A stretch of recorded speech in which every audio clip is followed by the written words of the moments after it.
Hello friends and welcome to another Pauper League. Today we're playing Orzhov Pestilence and a lot of people have been asking the question, why not gates? So I'm here to give this deck a try. We've got the base list from He Who Is in the Water, won a challenge with Orzhov Pestilence lately. So I've taken all of the spells, complete with a sideboard. That is 100% the same. And then I've altered the lands. So I've got the 4 Citadel Gates, the 4 Black Dragon Gates, a single Heap Gate, and 3 Basilisk Gates, along with a pair of Bojuka Bogs, pair of Plains, and 6 Swamps.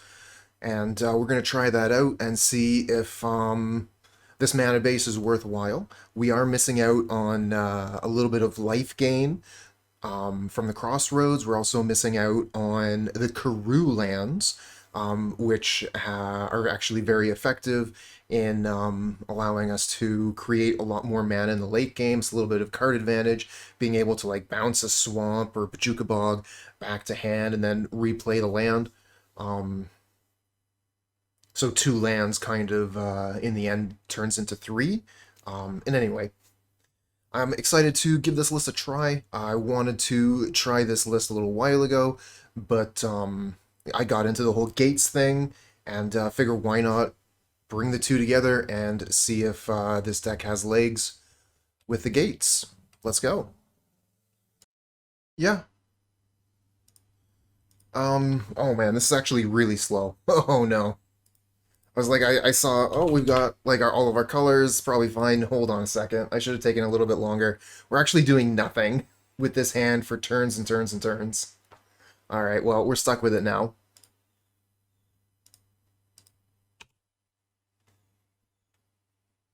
Hopefully we'll find some good cards on top.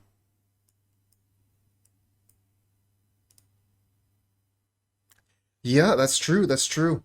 Um, as long as the opponent gives us time. Oh, they play an Ash Baron, so they probably have a Karoo land coming up after this. Watching YouTube Cooper when the Twitch notification hits. Bing bong. Okay, we have something for turn 3. Love to see it.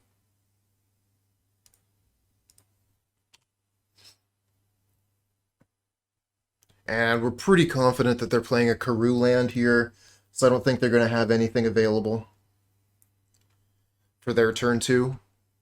It's just like the play line, right? If you're playing Ash Barons turn 1, then turn 2 you're probably tapping it for mana, playing a Karoo land, and land cycling. Because why wouldn't you just play anything else? I've been playing without the bounce package and no gates, so curious how this will play out. Good luck, wishing you luck in the easy 5-0. Thank you very much. Okay, so that could be another reason. They could have just had a hand that was 2 Ash Barons, and maybe they kept that.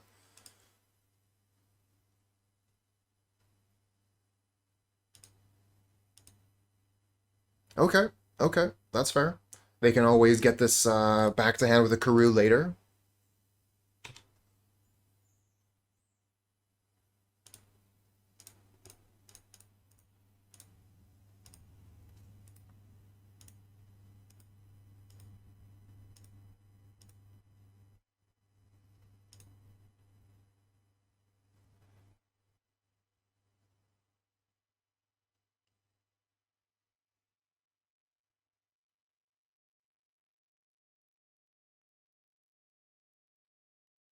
Yeah, that was kind of funny. They came out with this dwarf, which was basically the same thing, except it doesn't have flying, right? So this is just such a better card. Same mana cost, same power and toughness, same ability, and it flies. Just better. It's not too often you see like a strictly better card. This is, I think, one of those examples. Especially in Pauper, where flying is such a huge upside. Flying saves your creatures from Kark Clan Shaman. Yeah, the dwarves are relegated to the back of the binder at that point. I mean, the only reason you'd want them is to play both. And I kind of feel like since we got access to the Bugler, I think there's like no room for anything else, because you're playing your 4 Overseers and your 4 Buglers, and that's 8 3-drop creatures, so you're probably not going to want any more than that.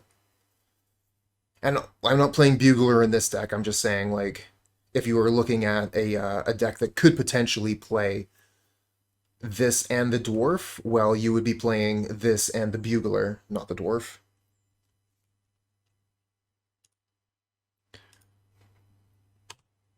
Alright, so it looks like we should be very safe to play the Guardian of the Guildpact next turn. Opponent is Boros, so they're not going to have sacrifice effects. And we're going to be able to lay down Pestilence. Now, I'm going to want to have at least 1 black mana available when I slam Pestilence. Ideally. Because, opponent could have access to, what's the name of that creature? Cleric or something. The 2 mana, 1/3 when it comes into play. You get 3 options, and one of them is destroy an enchantment. Okay, well that's making me more interested in playing the Pestilence next turn. A Dawnbringer Cleric, thank you. There are a lot of magic cards, and I used to be really, really good with the names, but a lot of them have kind of, well... Oh, that's interesting, tapping. Why would you tap like that? Why wouldn't you tap the Ash Barrens instead of the Mountain?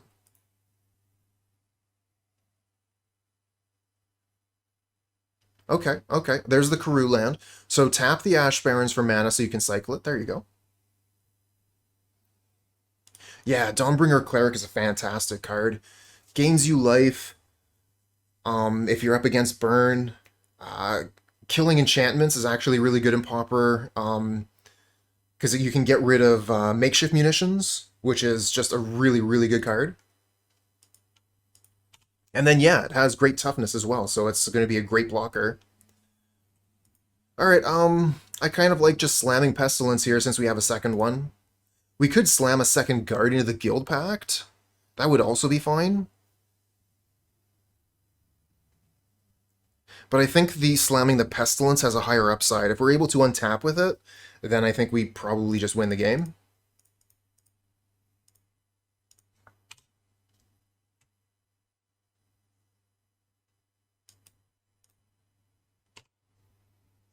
Keep the Guardian home.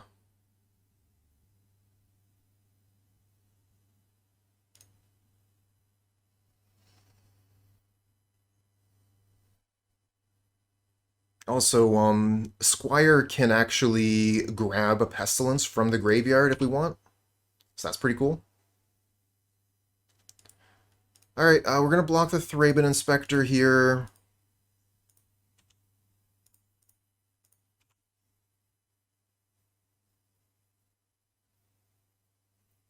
Kind of expecting a Rally the Peasants.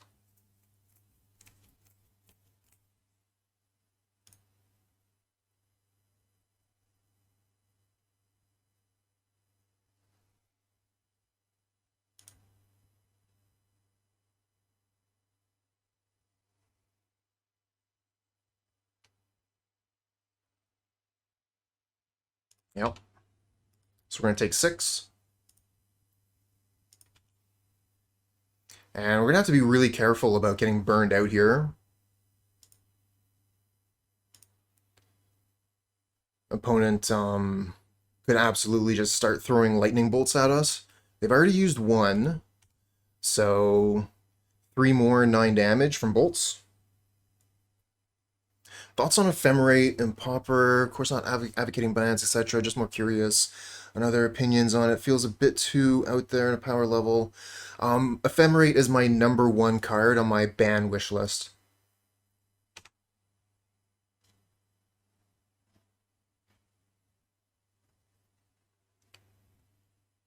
And let me tell you, the wish list is not very long.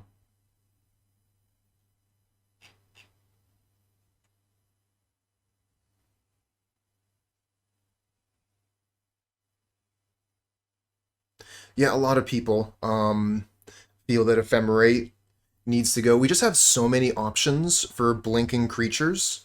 I think that taking away the best one, Ephemerate, still leaves many, many decks with other options. Ghostly Flicker, there's a lot of actually white options to do the exact same thing. It's just not as strong as Ephemerate. So it wouldn't kill any decks, and yeah, we wouldn't have to deal with that, oh, well, the opponent has one white mana open, so I can't use a removal spell.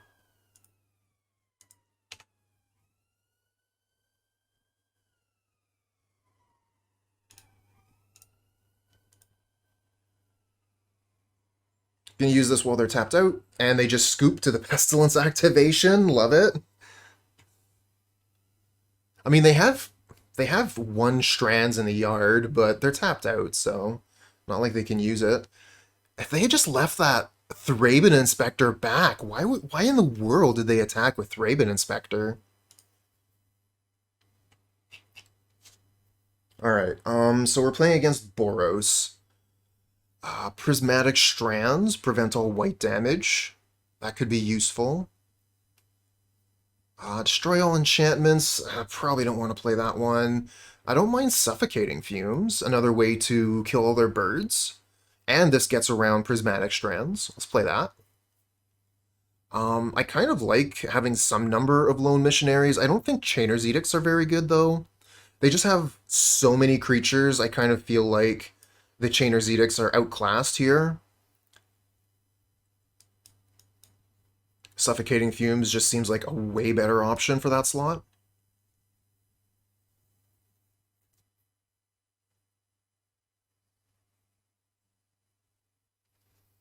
Yeah, well, sometimes those really cool brews are just missing, one small thing. Either, they had a bad day on the day that the brewer brought them in, and, if they bring the exact same deck in on a different day, it'll perform really well. Or maybe, it's just missing a card or two.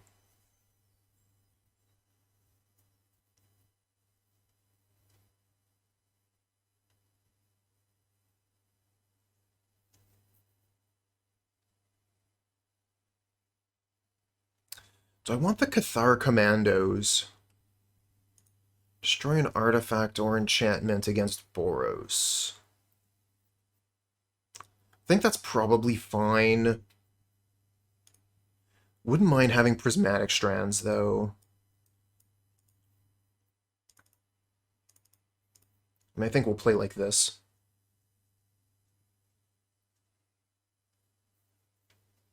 Yeah, and any X1 against Affinity is in big trouble as soon as they slam Makeshift Munitions. That is one hell of a card. One of my favorite cards in Pauper, actually. It's really, really made an impression on me.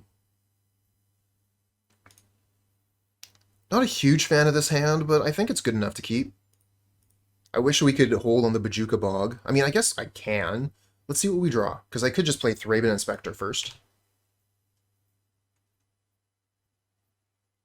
Spare supplies.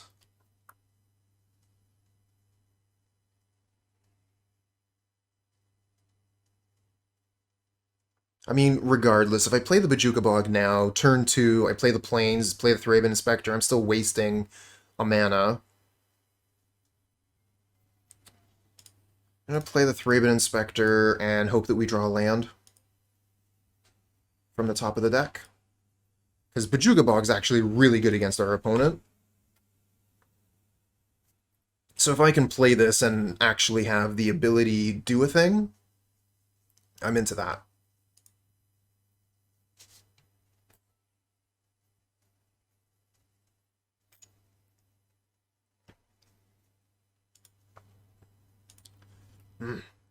Card like that makes me wish I was playing some land destruction.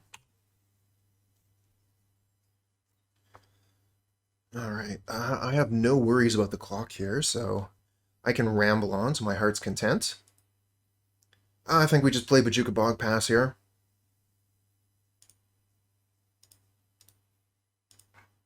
Unfortunate, is what it is. Next turn, if we don't draw land, we have spare supplies to look for one.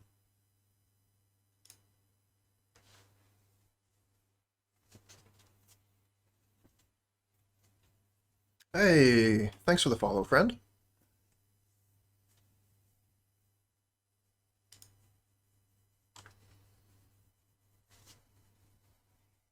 Speaking of Ephemerate, though, like, Ephemerate actually seems like it'd be kind of good in this deck. Not as broken as it would be in, like Jeskai or Jeskai Wildfire or Azorius Familiars, but all of our targets, they're pretty good targets.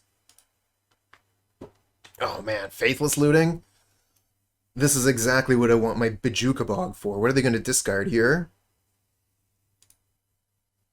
See? I would have loved to hit those two things, Faithless Looting and Rally the Peasants, with Bojuka Bog. That would have been amazing.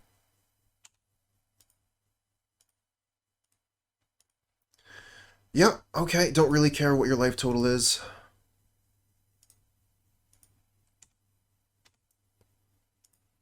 You know, as long as you don't get into triple digits, it's not an issue. No land. Alright, let's play Spare Supplies. Try and hit that land drop. Nice. Heap Gate, let's go. Can't do anything with a colorless mana, though, so pass the turn back.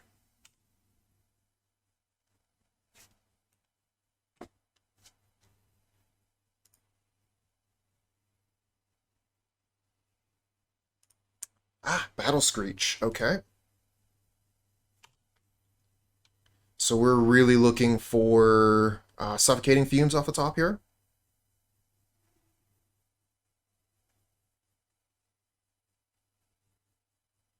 Yeah, Suffocating Fumes would be perfect.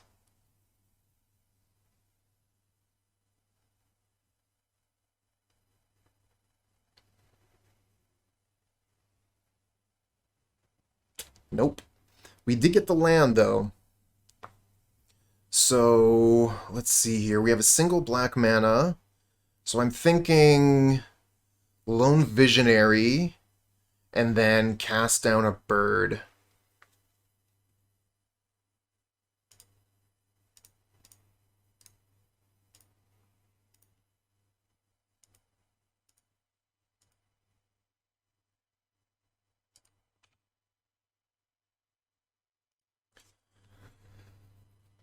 Could also crack Clue Token, but I think that cast down to save 3 damage is probably worth it. Because this is a lot of damage coming in.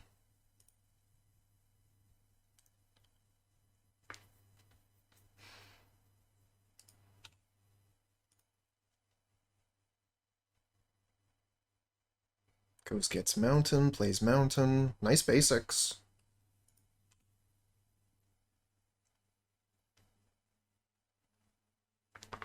Okay, so they are swinging in with everything. Let's make our blocks count here. Block. Block.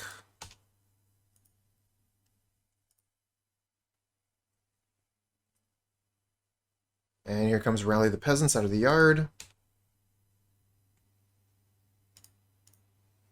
Cast down a bird.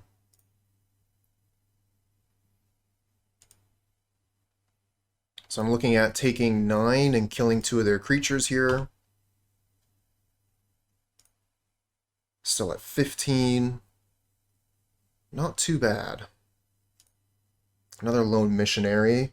A little bit awkward here. I want to play the Inspiring Overseer. I guess I could play Overseer, then Omen of the Dead. And maybe we even hit land with Omen. Or sorry, with Inspiring Overseer. This gives us a blocker for a bird. If that's something we need, we do get a land. Excellent.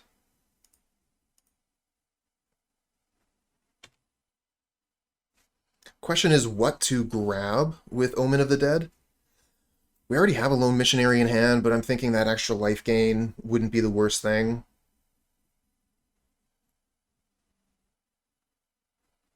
We don't know if they have any more Rally the Peasants. I think the deck usually plays 2 or 3 copies.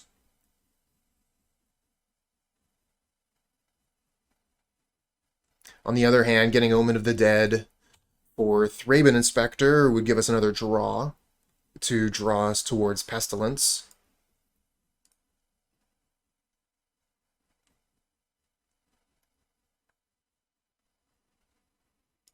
Lightning Bolt on my Overseer. Well, I think that's the card I'm going to grab with Omen of the Dead.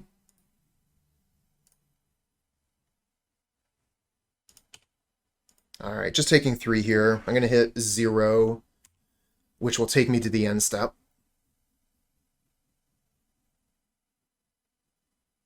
Yeah, islands. Good point. Good point. We're going to get Inspiring back anyways, but you're definitely thinking the right way.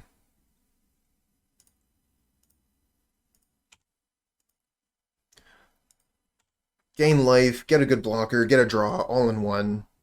Inspiring Overseer, what a card.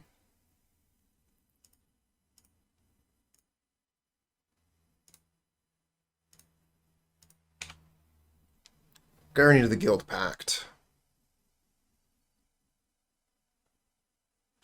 Let's try and draw another land here. Cool.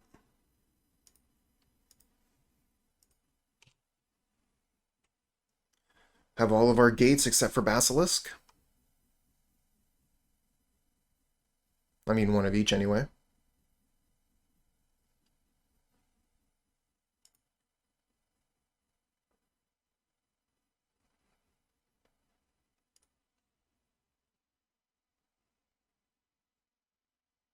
Really want to start focusing on finding Pestilence or Suffocating Fumes.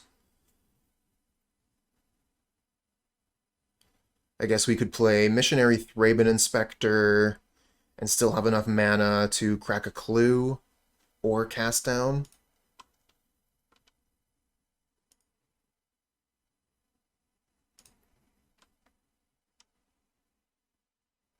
Kind of feel like if gates are going to be the direction a lot of people are moving towards, Pestilence is going to be really, really good. Just to have a way to continuously remove creatures from the board.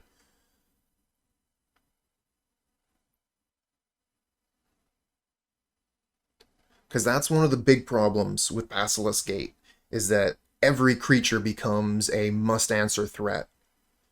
That Thraben Inspector, that Thraben Inspector isn't coming in for 1 damage. The Thraben Inspector is coming in for 5.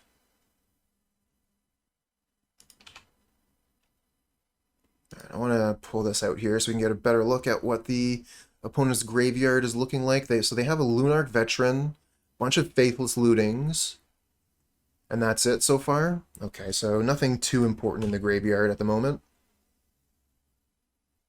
Alright, so they are swinging in. I'm absolutely willing to throw my my angel away here to get a bird off the table. It kind of seems like not a great trade, but keeps my life total healthy.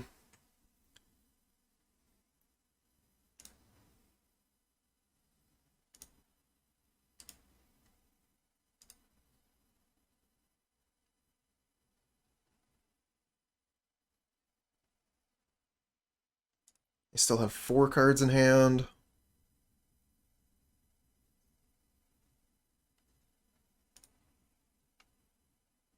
They're also at 12 minutes on their clock here.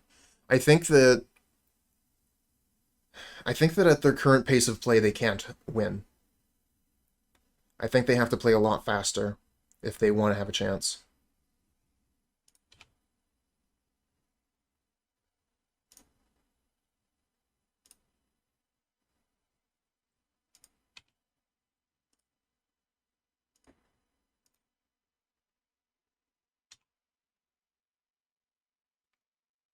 I could make a treasure if I wanted to. Kind of seems like the worst thing we could do with our mana, though. I'm going to leave the cast down in hand unless they rally the peasants. As it seems like a poor rally. Swing in for 6 when I'm at 16. Who knows, though? Seems like a good time to bring back their Lunarch veterans, honestly.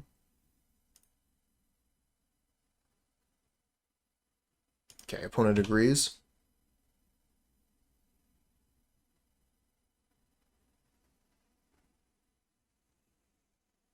Oh, and Squadron Hawk. Oh, that'll fill their hand right back up, huh?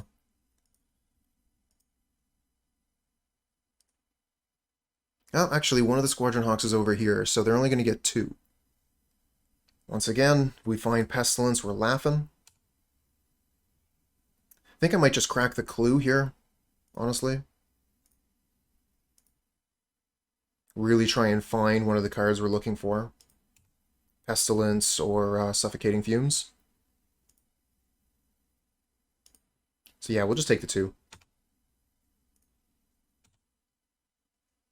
Yeah, I mean, they even went ahead and discarded a Revoke Existence. I think they're ready for the Pestilence, but we have enough mana that when Pestilence resolves, we kill all of their creatures.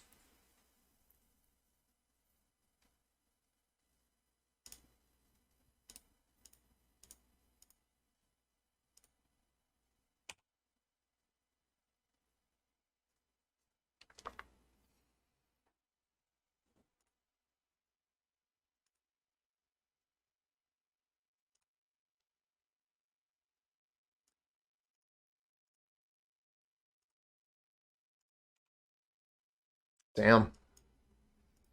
Alright, they have nothing on the ground here, so we might as well attack.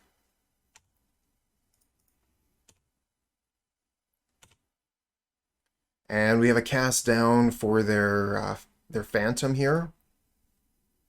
But, I mean, if they have uh, Rally the Peasants, that's 15 damage, we're dead. Hey, Griffin, what's good?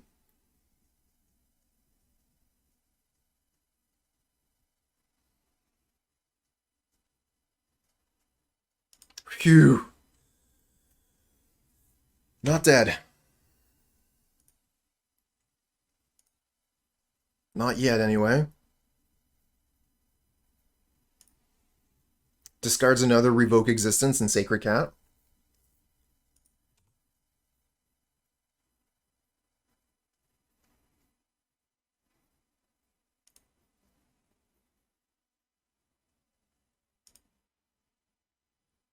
That is a good plan. I should adopt it.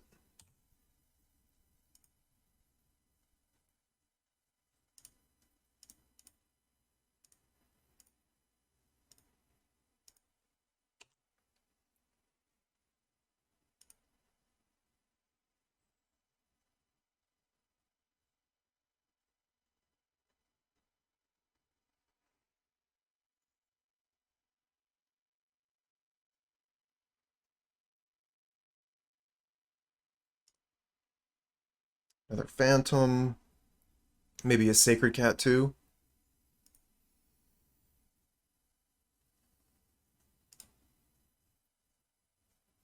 Let's see here. 1, 2, 3. And then I would still have 1, 2, 3, 4. So if I scry with Omen of the Dead, I don't have enough mana to Pestilence activate. Alright. We draw Pestilence, let's go. Top card. Love to see it. You get some breakfast, my league in about 30. Alright, cool, cool, cool. Thanks for dropping in, buddy. And good luck in your league.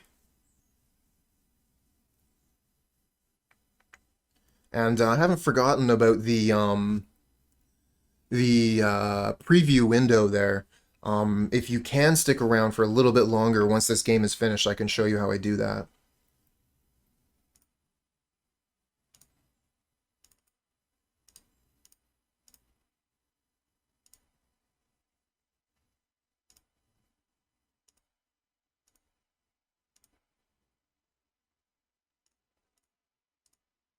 Yeah, you can have all those life triggers. That doesn't bother me.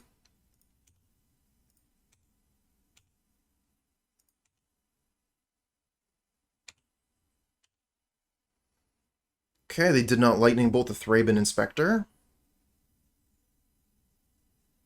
Just love that. 5 mana, kill your board. Yep, revoke existence, sure. It's already fulfilled its duty. Unfortunately, it's exiled. If it were destroyed, I could get it back with a Squire.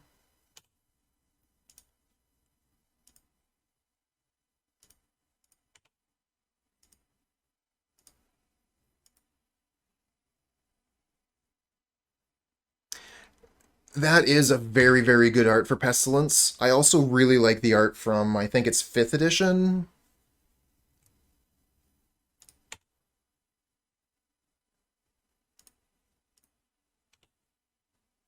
I mean, the original Pestilence deck was already running a lot of tap lands, so it just seems like the gates are generally going to be better.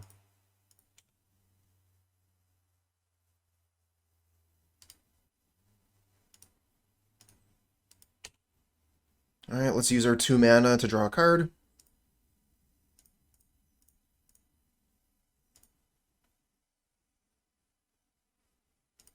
Overseer, okay, that's a blocker. And another Pestilence, wow. If we Pestilence, we go to 9. Triple Lightning Bolt could kill us. But I mean, we play Overseer. Okay, so we play Overseer and Guardian. We go to 11. And then they attack. I think it's risky either way. Yeah, I think Guardian Overseer is the way we're going to go with it.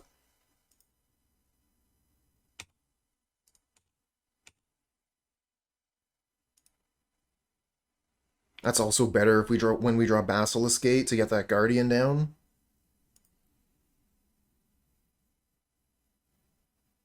Yeah, the pump spell next turn is a problem. It kind of seems like either way we go, we're weak to something.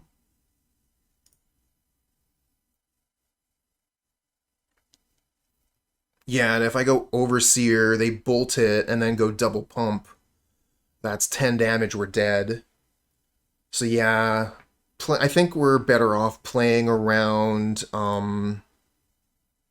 Rally the Peasants rather than 3 Lightning Bolts. Because they only need Rally the Peasants and 1 removal spell for Overseer, and we're dead.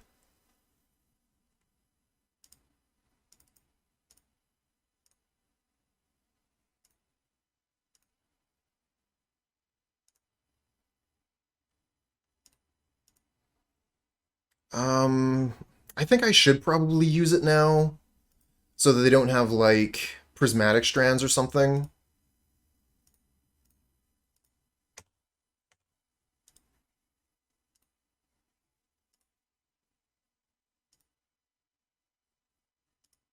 Okay, they Lightning Bolt the Thraben Inspector to get rid of the Pestilence. But that's on end step, so I think they were supposed to do that on my main.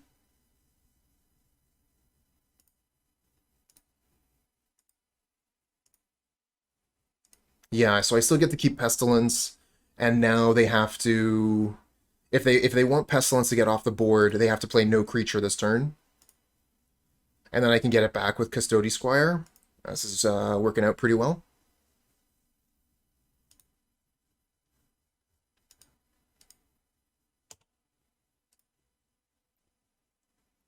Yeah, drawing for a land would have been a good idea.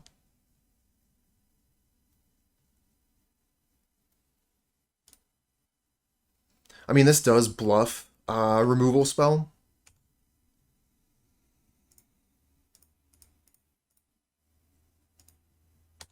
And we did end up drawing the land. Oh, Basilisk Gate, here we go. Alright, how much mana do we have? 1, 2, 3, 4, 5, 6, 7, 8 mana. So we could play Custodi Squire and Inspiring Overseer, get Pestilence back.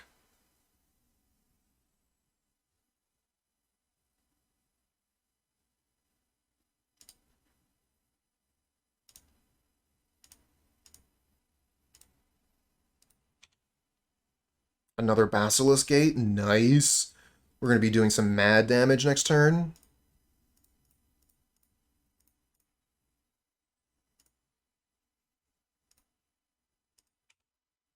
Vote for Pestilence.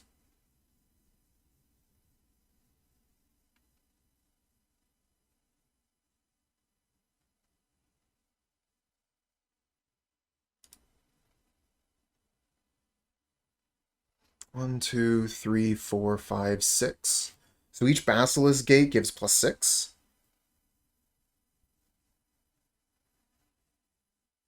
Oh, and they give me back Thraben Inspector?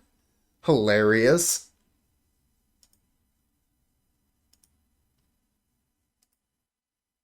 Alright, I guess pass the turn.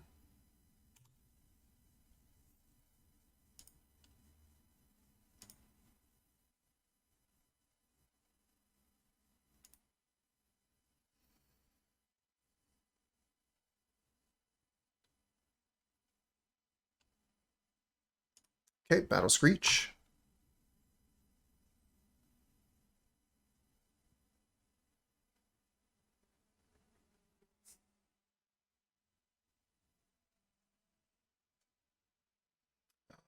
Two, three, 1, 2, 3, 4, and 1.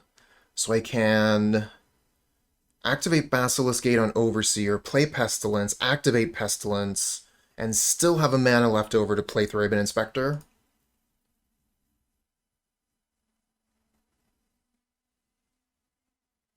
Yeah, the wording and the programming of Will of the Council leaves a little bit to be desired. So it'll tell you in the chat and game log, the name of the card that has been voted for, but it won't tell you which iteration of the card. So if I had two Pestilence in the graveyard, I could click one of them and the opponent clicks the other Pestilence because they don't know which one I clicked, and then I get both back. That's happened to me before.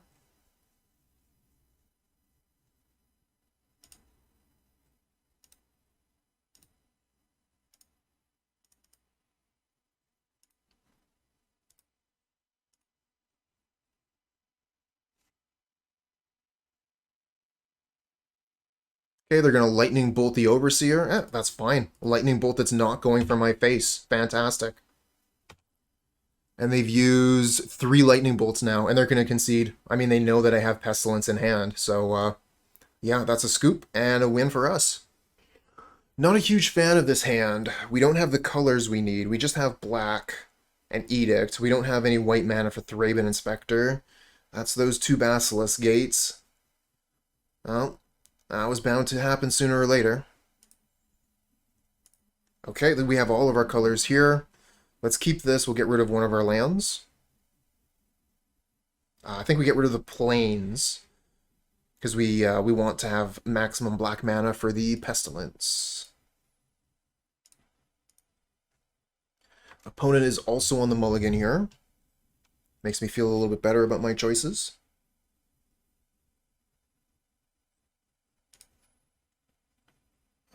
Yep, black mana for that.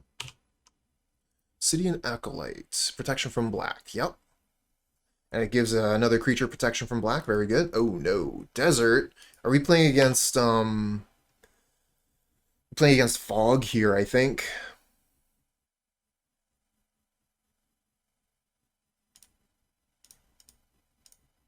You don't see desert in too many decks.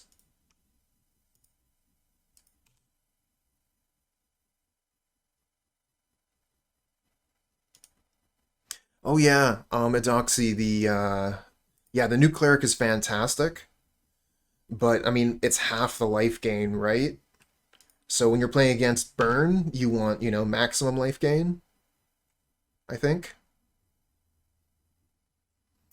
Oh, this thing here is just such a pain.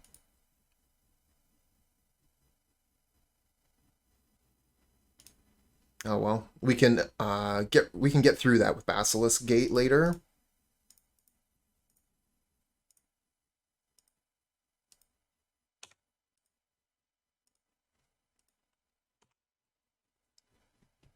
That's an interesting question. Is Overseer better than the Cleric? As far as the creature goes, 2/1 flying, very, very strong. It draws a card. Excellent. Drawing a card is one of the best things you can do in Magic. Doesn't gain quite as much life. Also, destroying an enchantment's really good.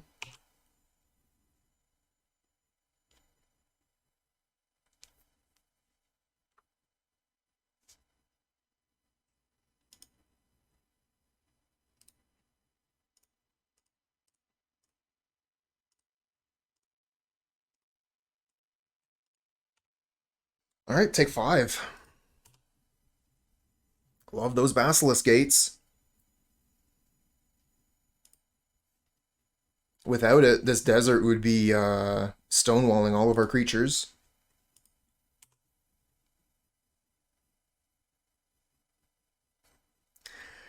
Can you imagine? Work. What a hassle.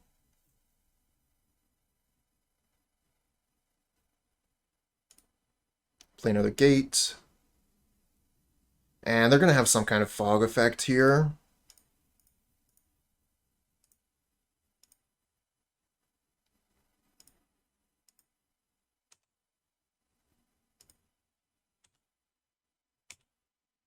Create, hello. Might be playing, oh, it's Tangle. Might be playing some Pioneer Werewolves IRL. Something massive happening on your birthday. Sweet. I hope this is good, something massive.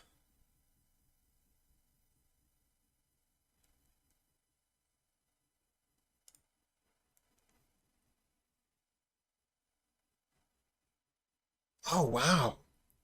Oh, that's awesome. Well, best of luck, Create.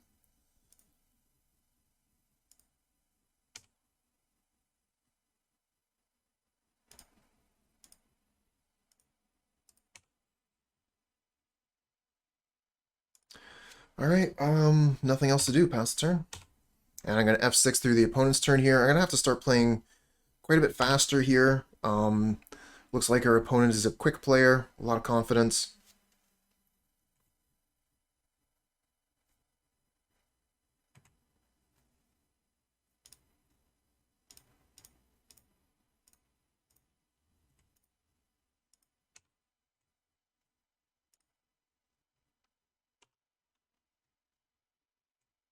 Nice, chunk in for 6.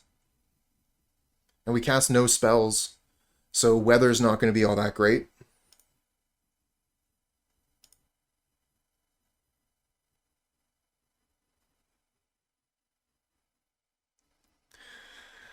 We'll be able to slam down Pestilence soon to drain out those final life points.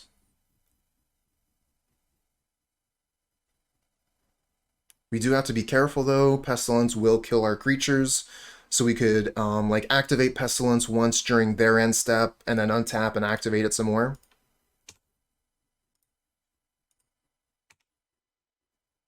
That's a lot of deserts you have, opponent.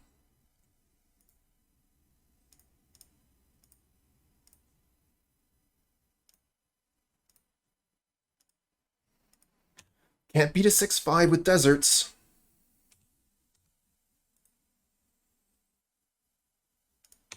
Okay, Impulse.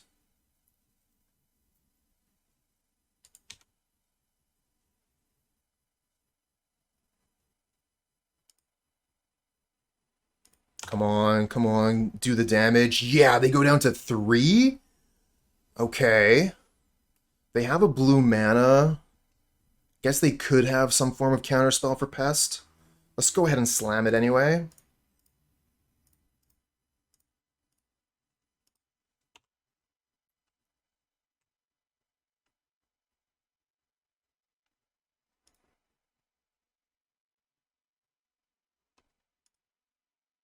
Another Impulse.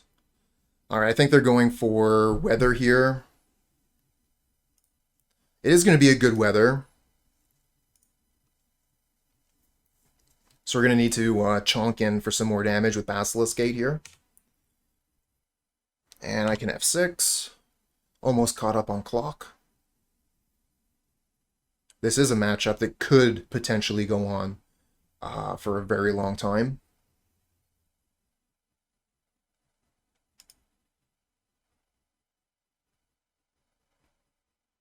Yep, yep. Opponent is playing Turbo Fog. All these removal spells clogging up the hand.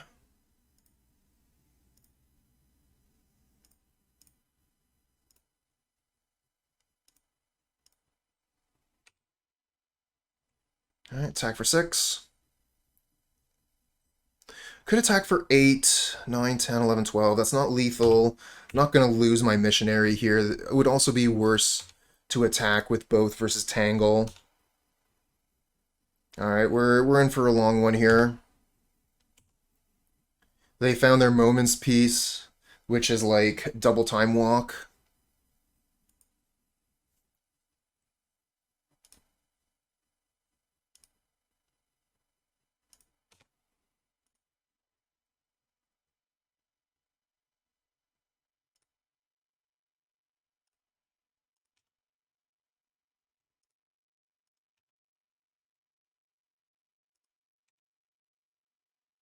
Custodi Squire, we have nothing in the graveyard.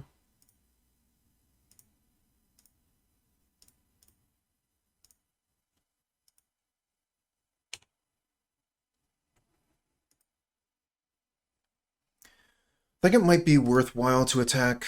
I mean, it doesn't really matter, right? They're just going to use Moment's Peace anyway, so no reason to attack with Lone Missionary.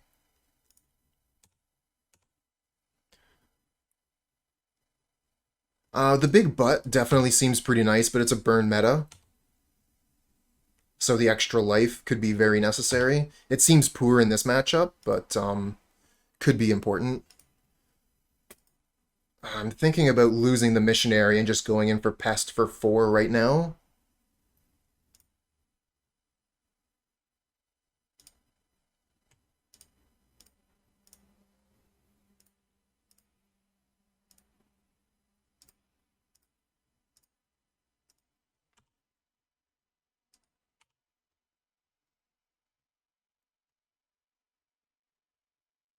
Yeah, I like that. Get some guaranteed damage in every turn.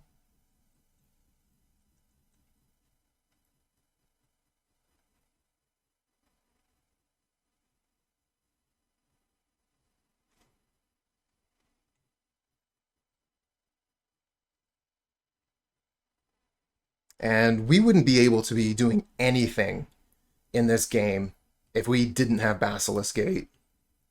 Oh, Mountain? What is that for? Breath Weapon? Shit. Oh no.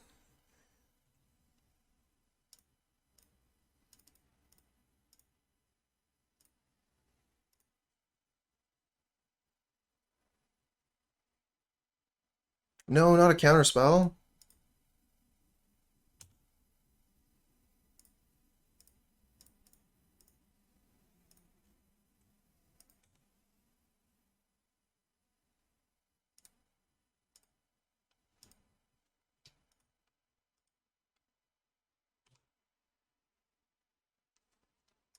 Oh, we get to draw 2 extra cards anyway.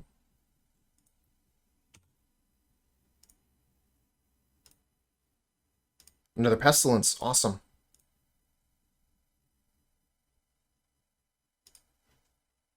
We're just going to F6 here. We have nothing to do.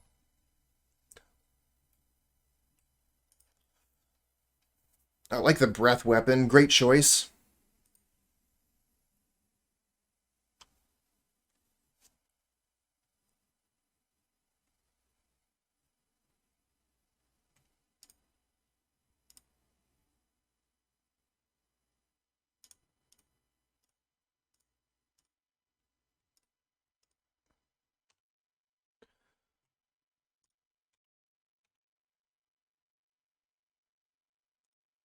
Tangled.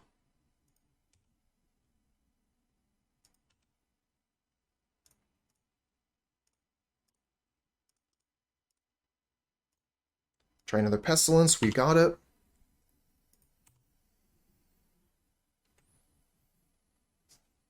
How do they win? They mill us out.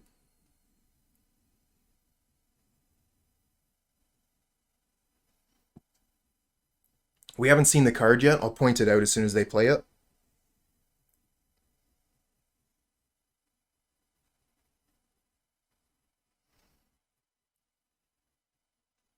But yeah, basically it puts 4 cards back into their library from their graveyard, and 4 cards off the top of our library into our graveyard.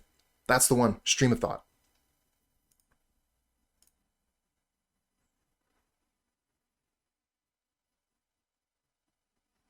One, two, three, four, five, 6. Pest for 6 max. Getting there.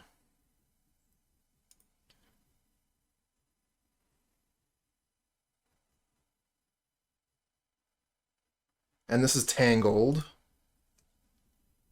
So we could go for Pest for 2 on our turn. Oh, Guardian of the Guildpact. Yeah, I think we'll just go Pest for 2 on our turn, Pest for 2 on their turn. So that's 4. Still not quite enough to kill. And then we also have to worry about Weather the Storm. I have 2 mana for Cathar Commando. Okay. So yeah, let's just Pest for 2. Actually, let's do this on our end step. That way we don't lose Pestilence to another breath weapon.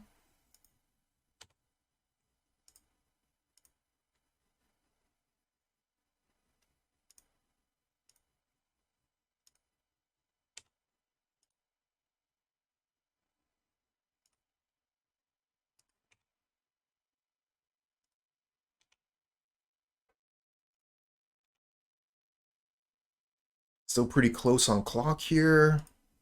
It's good for us. Pieces of the puzzle.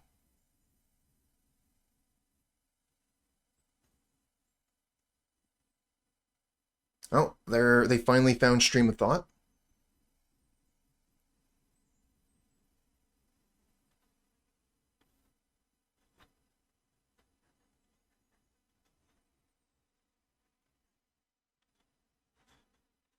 Oh, and they threw it into the graveyard, so they have one in hand.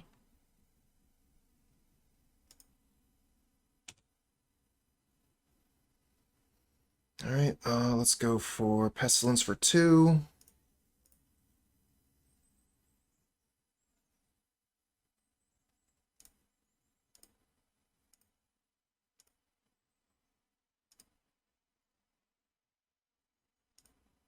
Okay, so they're going to Breath Weapon. That's fine, no problem. We still get to untap with Pestilence.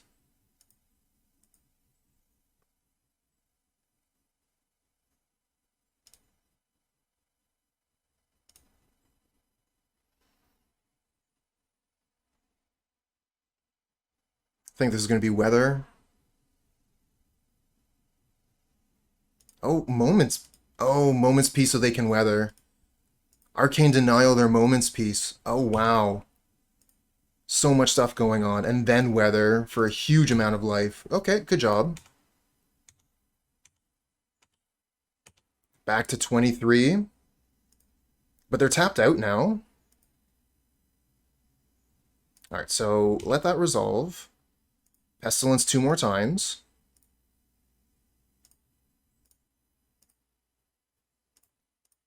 Cathar Commando.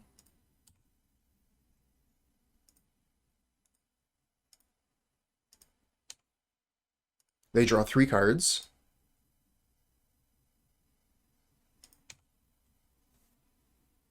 Get another Pestilence, okay. Tap, tap, tap. Attack for 8.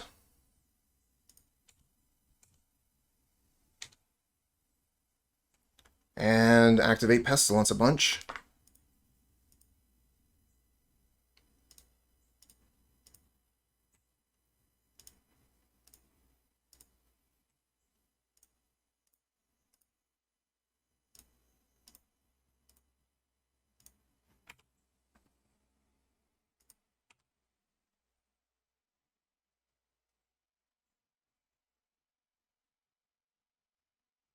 One, two, three, 4, 5, 6. Ah, we still don't have enough to kill him with Pest. I was hoping we would be able to untap and kill with Pestilence on upkeep. I just don't have enough damage.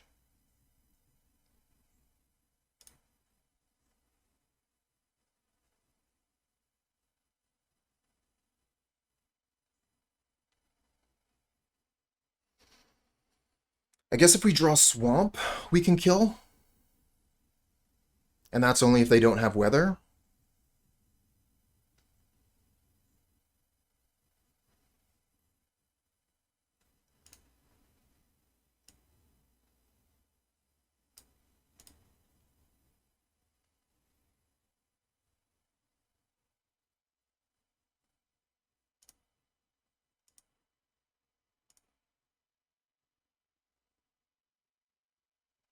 And it looks like they put Stream of Thought back into their deck.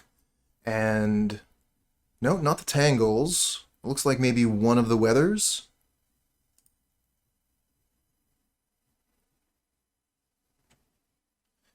Doesn't tell us what cards they put back into their deck in the game log.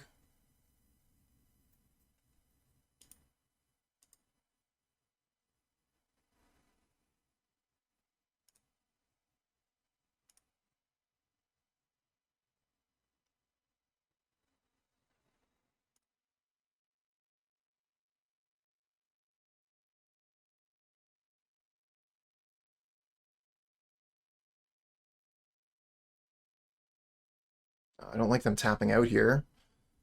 It means they have something pretty strong. Okay. And weather again? Wow. Back up to 25. Jeez.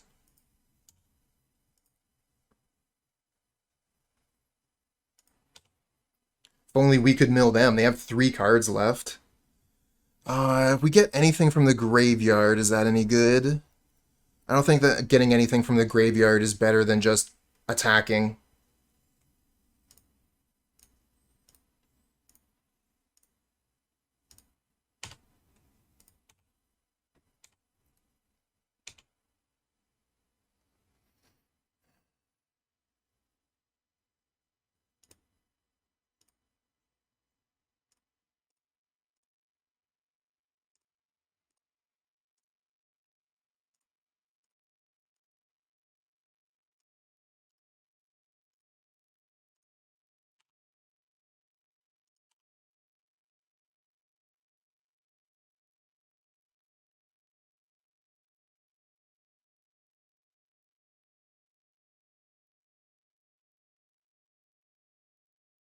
And I think this just kills us at this point. I don't know how, like, we've got still 30 cards in our library. How many replicates can they actually do here?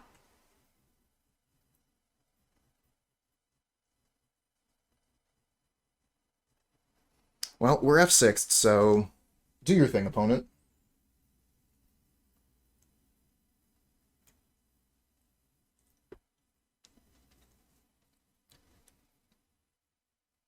Wonder if I can set this so it's 2 rows. I can. Yeah, this is game 1.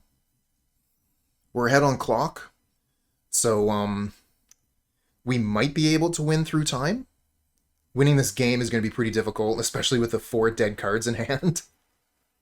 Yeah, right? Isn't this just the most handsomest facial hair you've ever seen?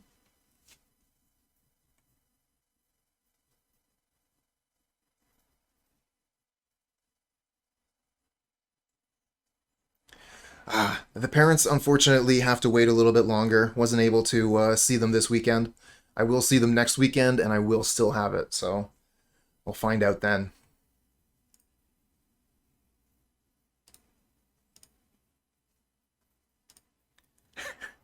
That was last time. The Hulk Hogan horseshoe.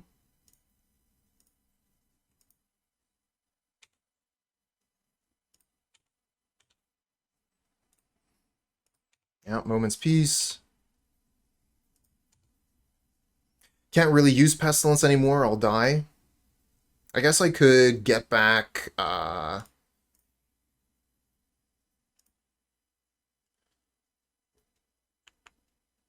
get back 1, 2... Yeah, just get back Lone Missionary.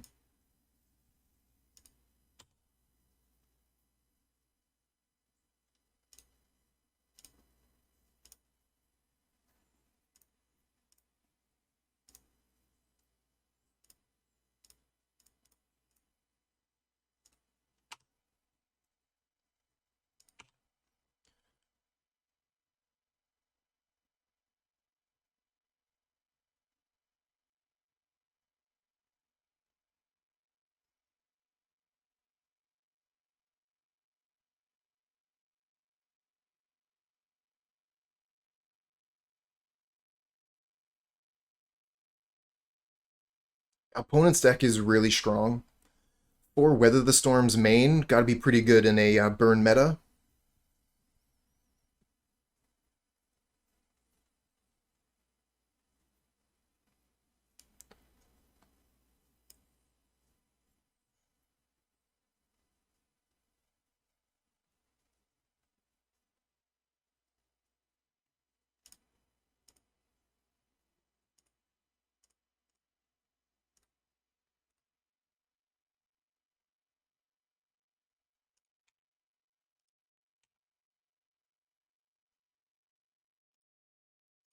Alright, so we should be dead to their Stream of Thought on their turn.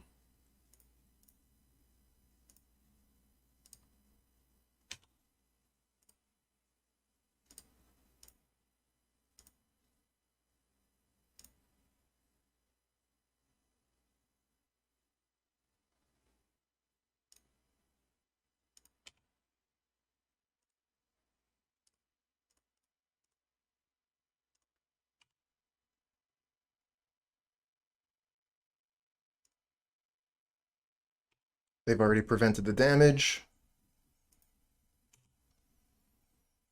Yeah, we do run bogs. Just haven't seen any this one. There's one. The other one looks like it's still in the deck.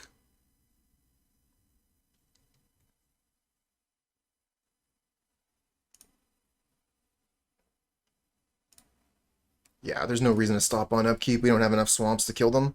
We don't have enough life total for Pestilence to kill anyway. Good game, though.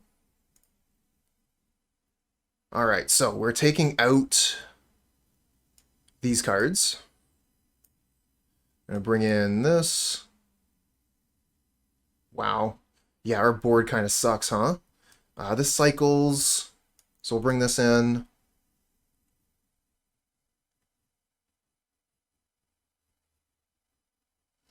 This is better than a removal spell.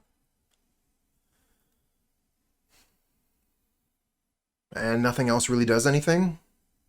Alright.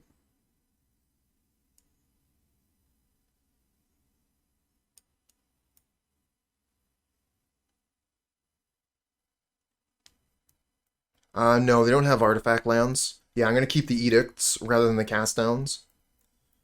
And we'll run with this. Yeah, no kidding.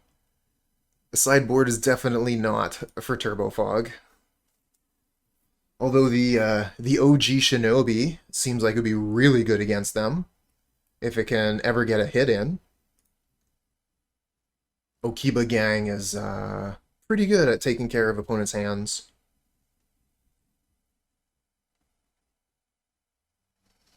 We use approximately half of the opponent's clock, a little bit more. So they're going to have to play very quickly to beat us. Oh, we got double Bojuka Bog in this hand. We keep it.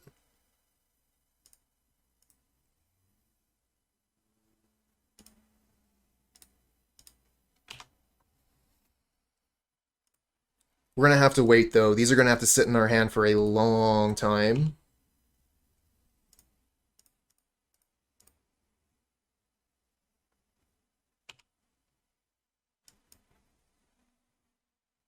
Yeah, Skyfisher's pretty good with Bojuka Bog.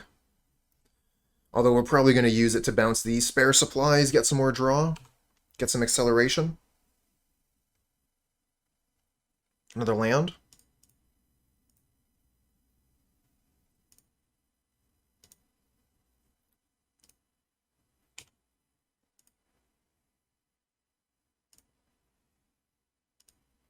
They've already got a Moment's Peace in the graveyard. Great target. I don't think they Moment's Peace for 2 damage, though, right? Seems like a waste. Yeah, they agree.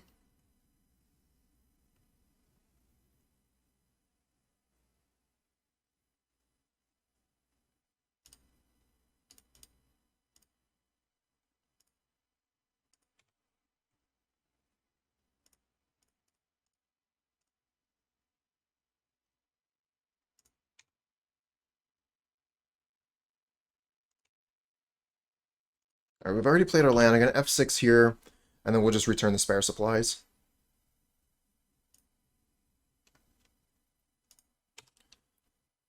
I want to keep my advantage on clock here as much as possible.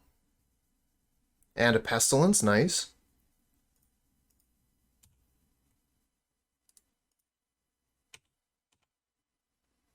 Still don't think they use it for 4 damage. Wow, they do! Okay, surprised.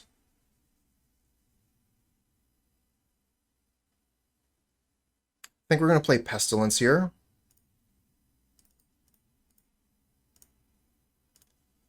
Just a great way to do a little bit of direct damage here and there. Hassle their life total, even through fogs.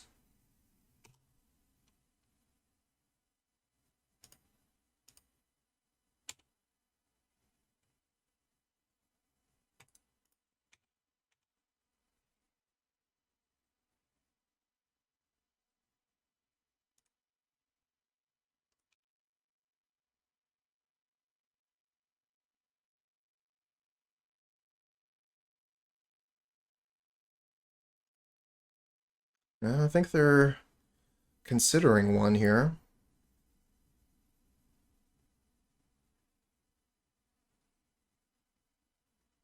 I also have to worry about Breath Weapon, because if I use Pestilence for one, they can Breath Weapon.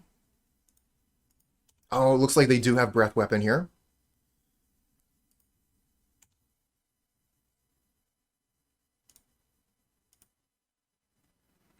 Let's slam down Guardian of the Guildpact, so that we don't lose our Pestilence.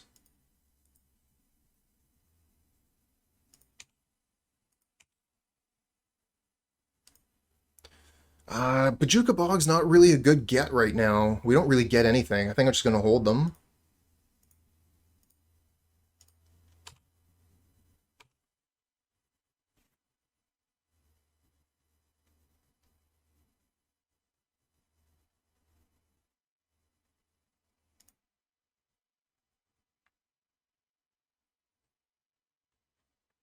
So, important to note that Desert does hit Guardian. So if they have 3 deserts, they could kill Guardian in combat.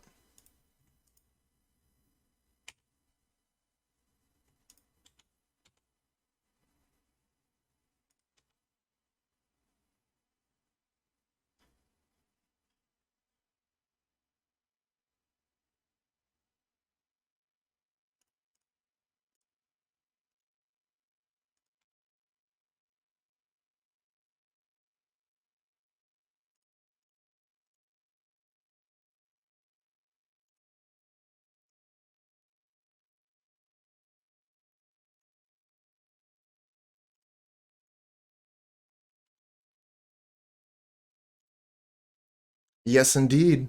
True name Nemesis right here.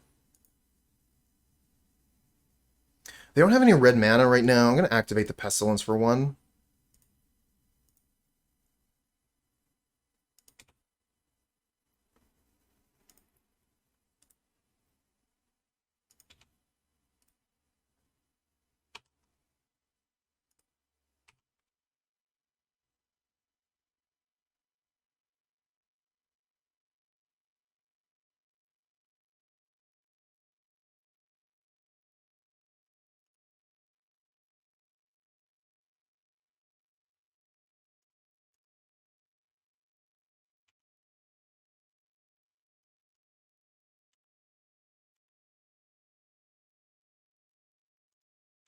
It's peace.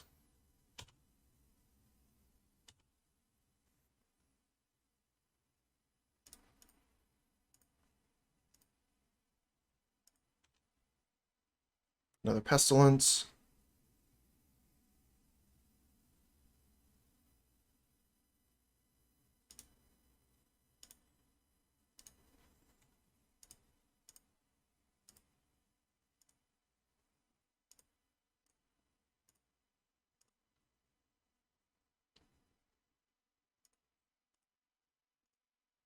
And I think I'm going to get rid of this Moment's Peace.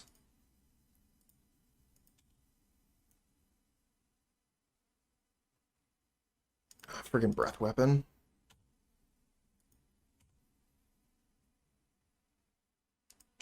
And a weather.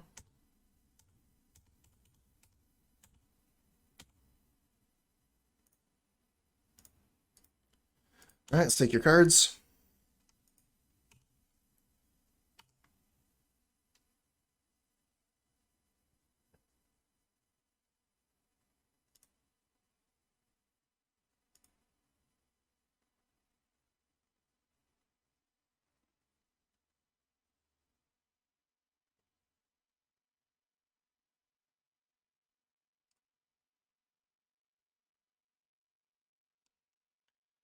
Swirling Sandstorm is not an instant. It also costs 4 mana instead of 3. And sometimes it can just be a nothing card.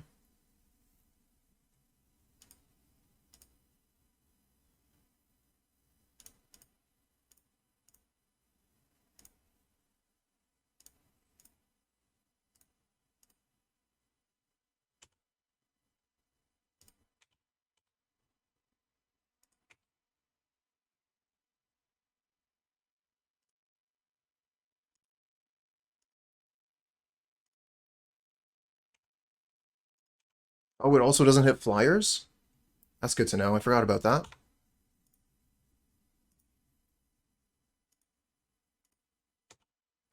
It is a desert.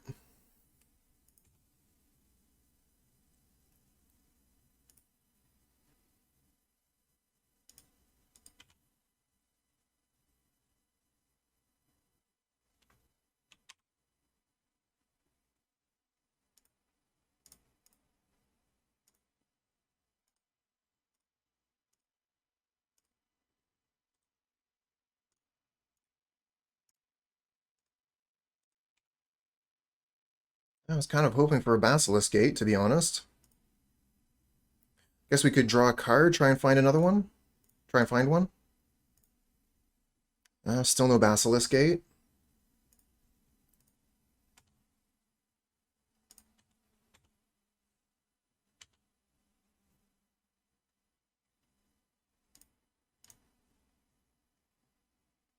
Hey, Titan. Cheers.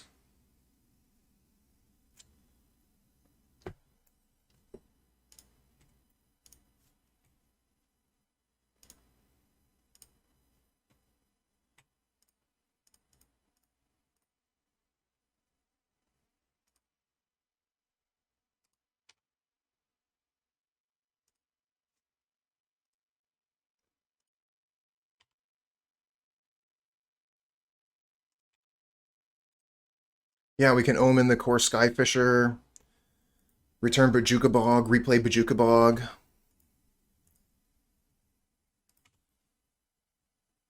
We are losing the advantage in time that I had.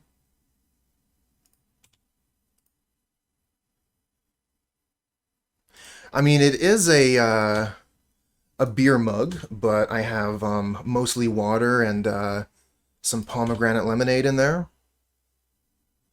What am I even doing? I guess this is a pretty good time to use Omen of the Dead.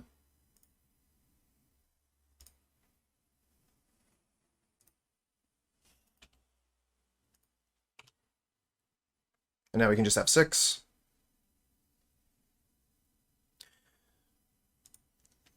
Yeah, but I had 2 minutes, and now it's a minute and a half. Like, it kind of changes depending on where we are in the turn cycle. I would like to have a little bit more time to be comfortable.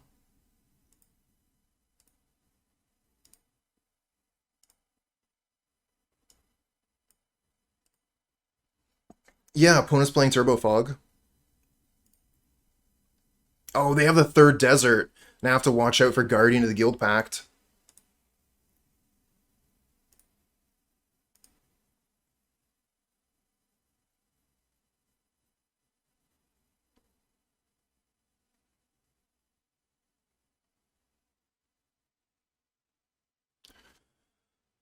They put a bunch of cards back into their library here. Kind of wish I had used my Bojuka Bog earlier. Oh, Okiba-Gang?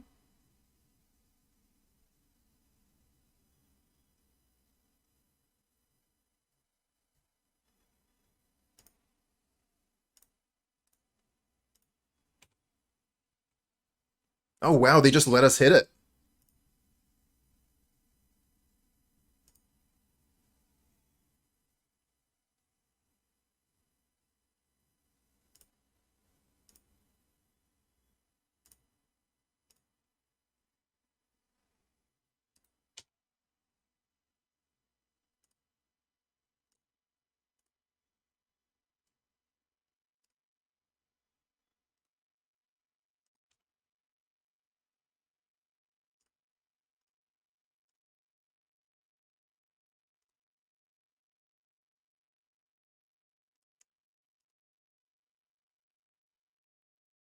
I didn't leave enough mana for Okiba-Gang. I should have done that.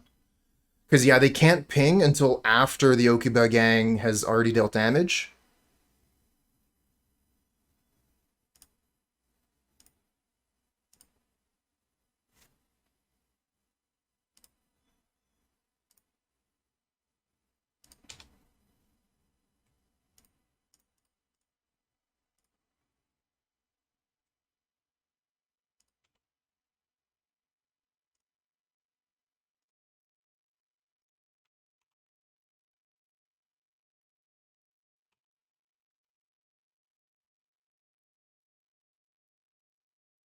Oh, that's true. That's true. I could have actually done that, couldn't I?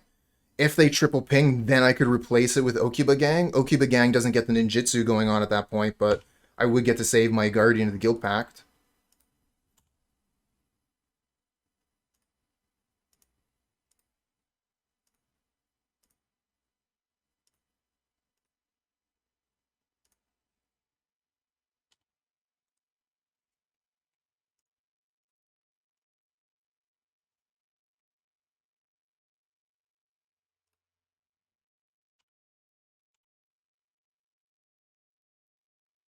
Friggin' Tangle, of course.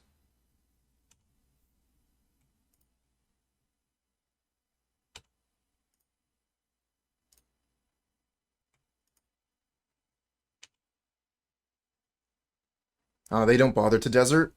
Oh, no, here it is. Okay, end of combat. Let's put a stop there. We'll wait for the third ping.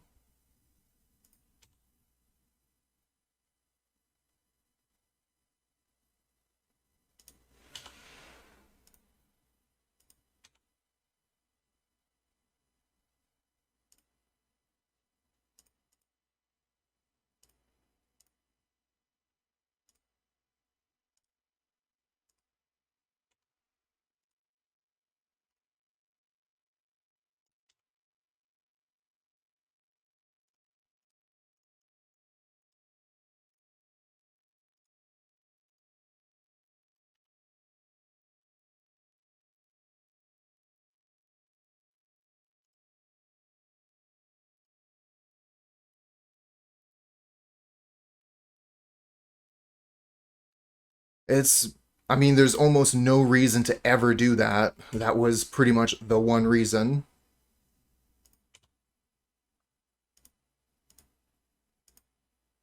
Alright, nothing good here for Bojuka Bog to hit. And let's pass the turn. I'll F6 on the opponent's turn here. But yeah, definitely losing a little bit of my my time gap here.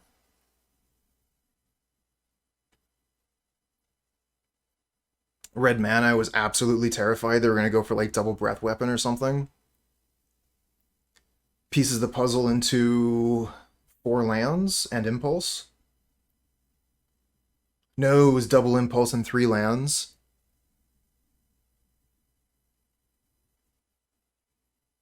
And yeah, I am going to be paying less attention to chat at this point because we are definitely under a time crunch. They don't have enough deserts to kill the Guardian. They could kill the Okiba-Gang, but at that point they also lose a bunch, and I could get the Okiba-Gang with Custodi Squire, so let's attack in. Really wish I had Basilisk Gate here.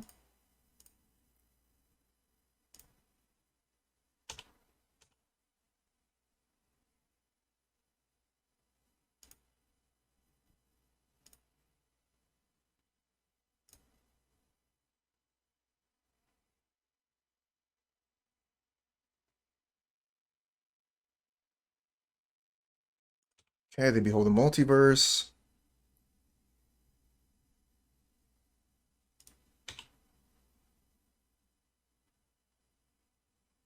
Impulse.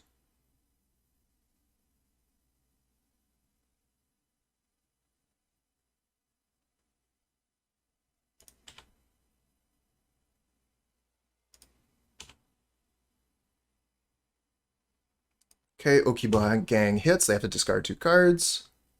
Oh, and they use their desert, so they can't kill Okiba-Gang.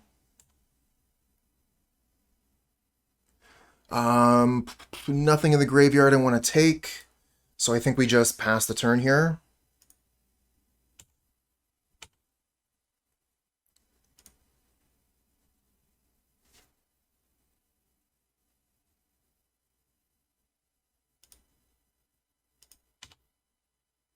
Yeah, we're going for a chess clock win. I guess we can attack with Okiba-Gang.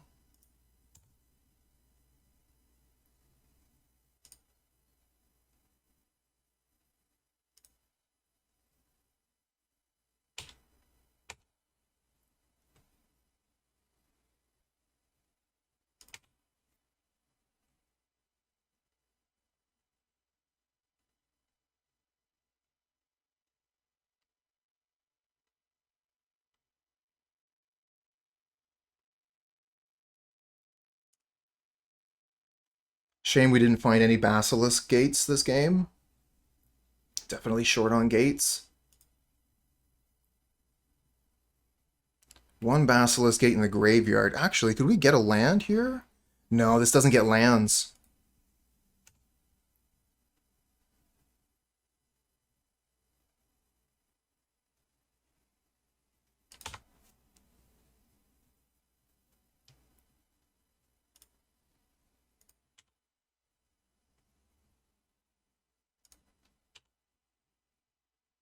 Wow, we got damage, discard 2 cards.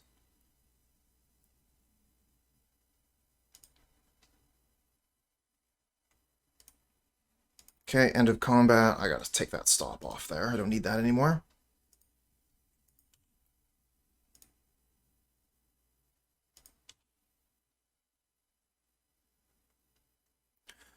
One, two, three, four, five, six, seven. Oh, it's almost lethal. All right, Custodi Squire. 1, 2, 3, 4, 5.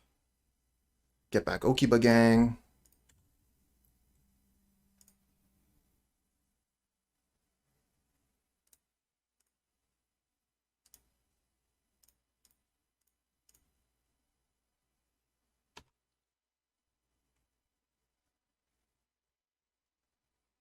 That might have been a good idea, Parole.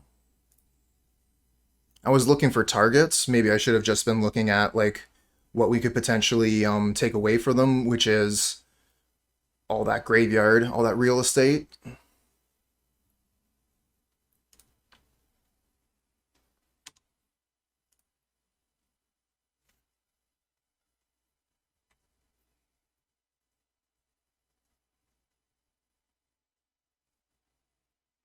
Because, yeah, they're just going to... yeah, we should have definitely Bojuka Bog that last turn. You're right. Just going to be hit for a huge stream of thought at this point, and they're going to put a ton of cards back into their library. That was the perfect opportunity. And then with them having 43 life, we can't Pestilence kill either.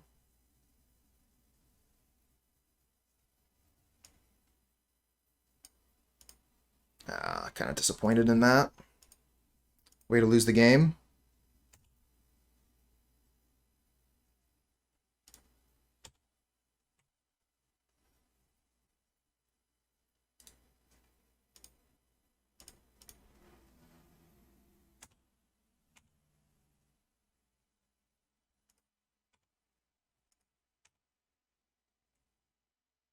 So Okiba-Gang isn't going to work here. It has to do damage.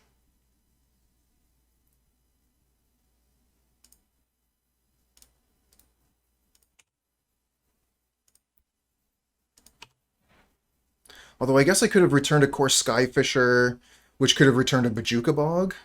I'll remember that for later. Yeah, the Pestilence isn't really doing anything at this point, opponent. Good game, though. Great game. I think they actually just won.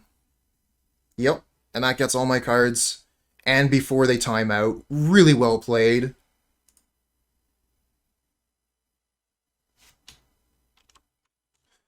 Yeah, this hand is fine.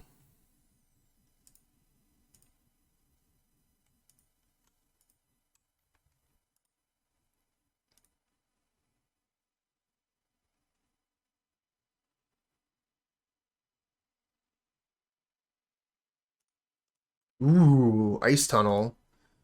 So that means Dimir control. There are various flavors of Dimir. Some have Delvers, some have Faeries. Some have neither, but the most common one is Faeries.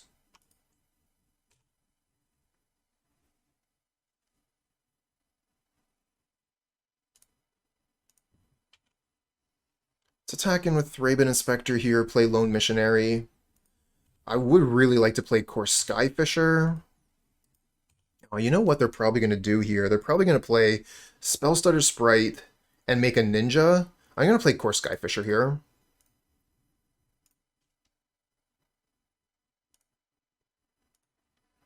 Worst case, we can bounce our clue.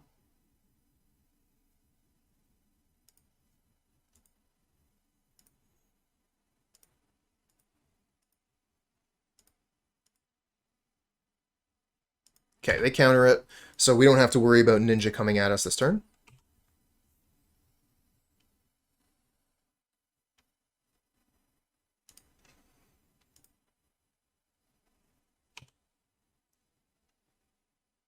Ah, the old intentional draw. I remember those. Ooh, Simple Tron, you got the manas to open a chest? Let's go ahead and check that out. Opponent can wait a moment.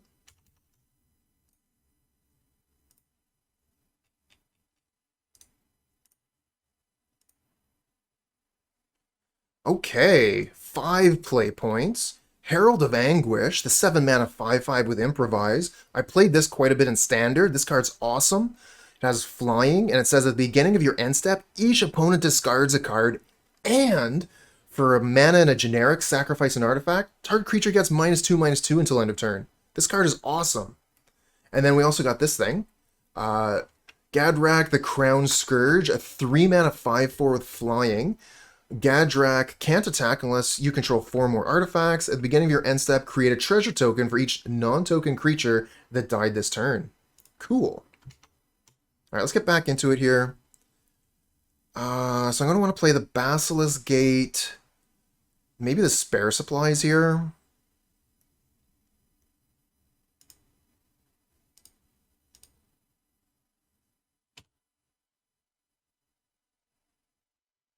Could just crack the clue. No, I mean, Spare Supplies is fine. Spell Stutters can't counter Spare Supplies here.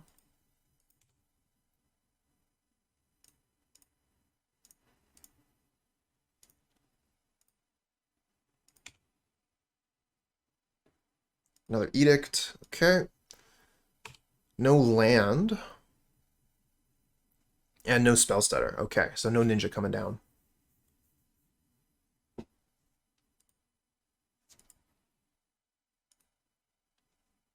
F6.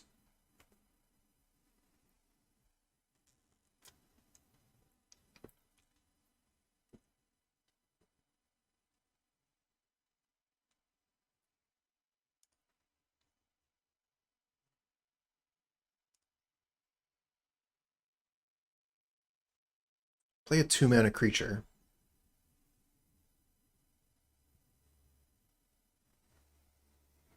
Ah, that's not what I wanted to see at all. Gonna want a land. Oh, we do get a land, but it comes into play tapped.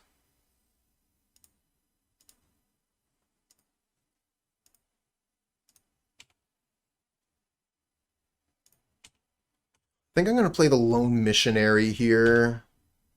I don't really care much if that gets countered. I would like my Chainer's Edicts to resolve, though. Tap our mana a little bit better than that.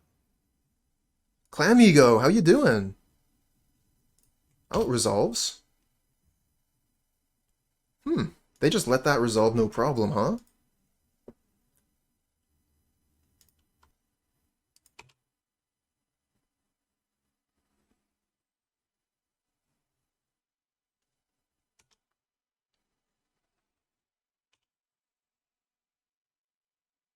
Oh, no ninja either. Opponent is full of surprises.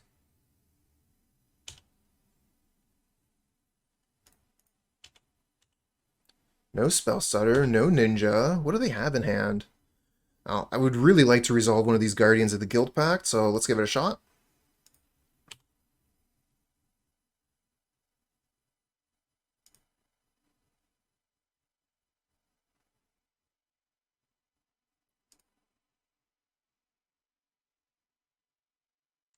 Cool.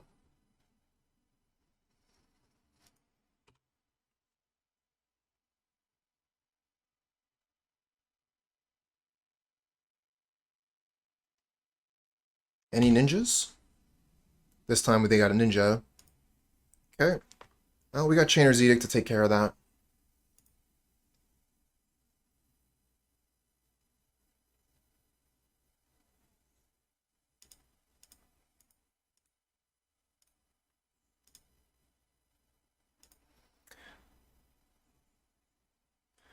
Yeah, go for it, Titan.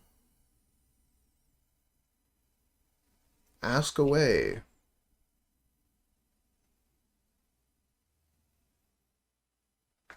Heap Gate.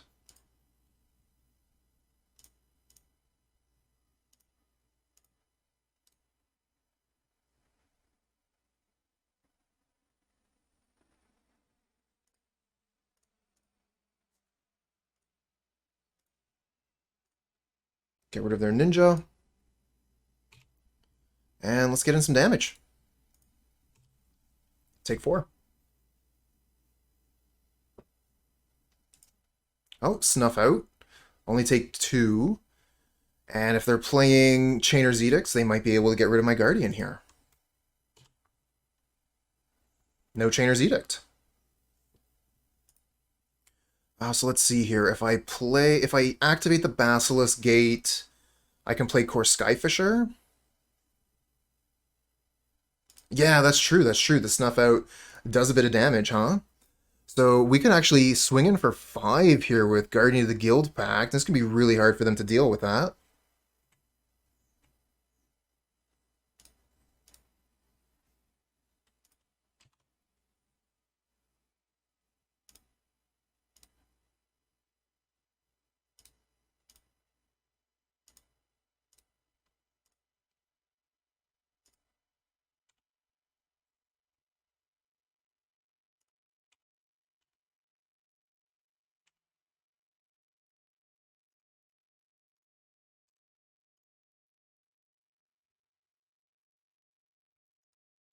Okay, so they're going to double spell stutter the Kor Skyfisher.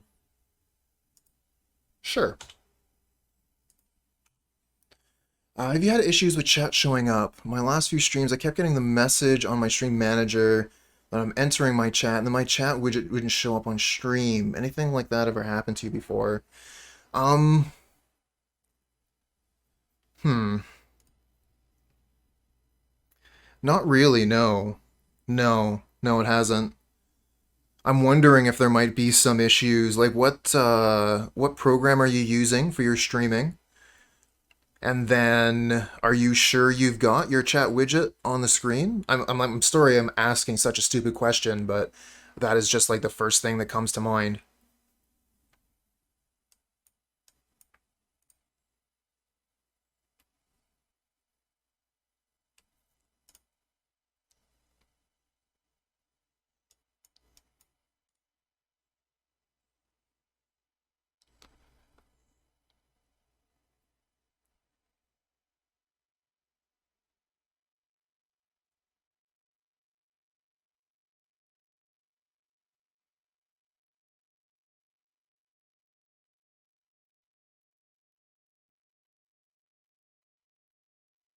Yep. Guardian of the Guildpact is Pauper True Name Nemesis. There are ways to interact with it, but they are very few and far between. Chainer's Edict is one of them. Agony Warp is another one. Also, Artifact Creatures, another way to get rid of Guardian of the Guildpact. You can block with an Artifact Creature.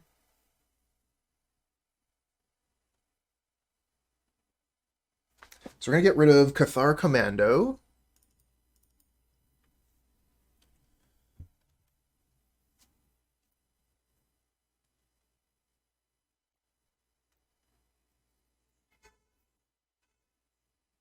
Hmm.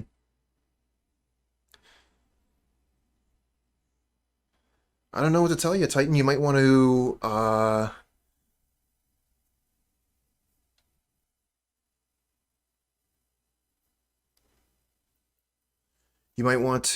like check your settings.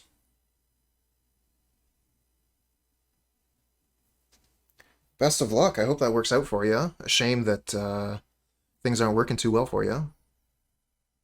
All right, so I've got 30 seconds to take out 2 more cards. I'm going to take out a missionary, probably 2 missionaries. Missionary blocks ninja, okay. Maybe we'll take out 1 Thraben Inspector.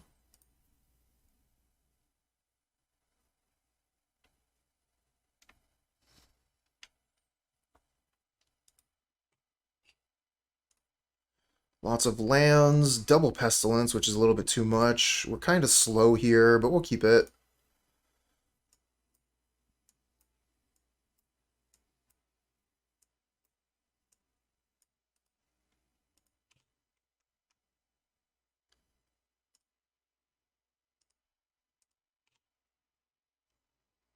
Hey, stream team, what's good?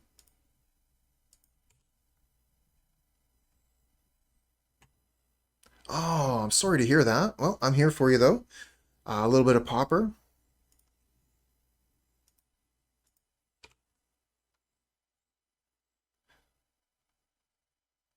Alright, any spell stutters? No spell stutters. Means no turn 3 ninja.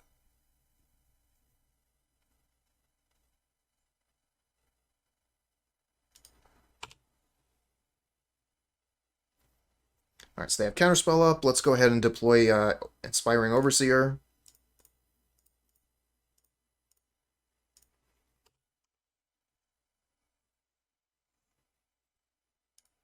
Okay, it does not warrant a Counterspell.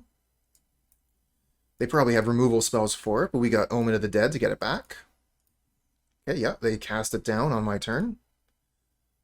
And, ooh, a Spell Bomb. Okay, that makes Omen of the Dead not so great.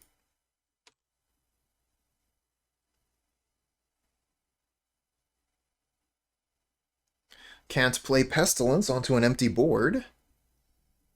I guess we just play Dragon Gate Pass.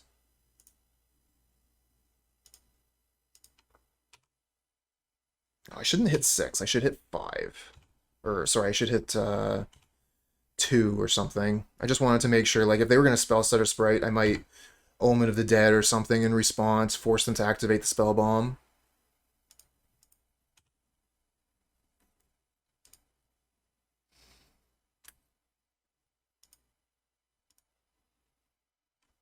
Just thinking. I think we hold Omen of the Dead until maybe they try and activate Spell Bomb, and then we can use it. Guarding the Guildpact. Okay, if that resolves, that's super good.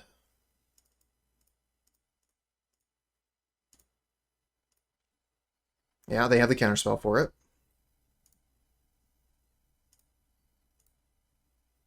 Maybe not. I mean, kind of seems like must counter, unless they have, they might have an Edict in hand.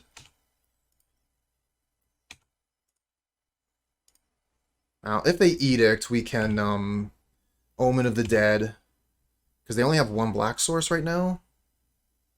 Oh, they have Agony Warp! Alright. I guess we'll force them to use the Spell Bomb without black mana here. Unless, oh man, what if they have Spell Stutter Sprite? Yeah, let's go for it.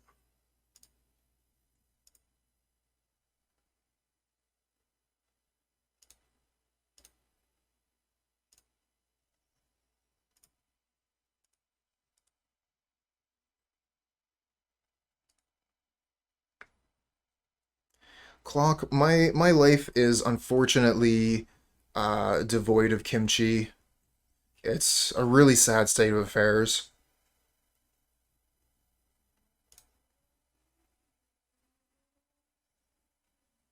I'm sorry that I have to say that, but them's the facts. Maybe you can recommend some types of kimchi to me, and maybe I can remedy that.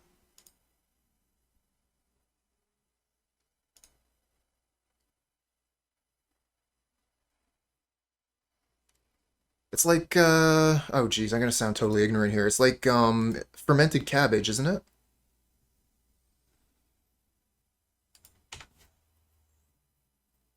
Wow, they use a null on the Omen of the Dead.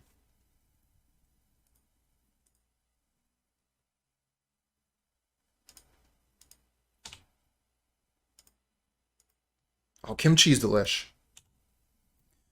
Just don't really have access right now. I have had some, but it's not in my life right now. I think I'm going to go ahead and Bojuka Bog, take away all these cards so they can't have a cheap Gurmag Angler.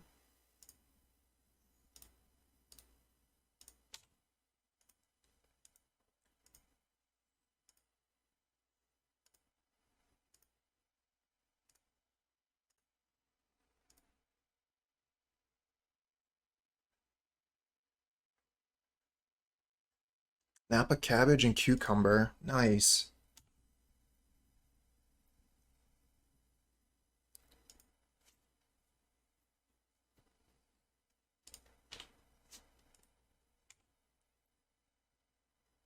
Well, I can do with most vegetables. 2 kilos of garlic, making all kinds of fermented stuff. Sweet.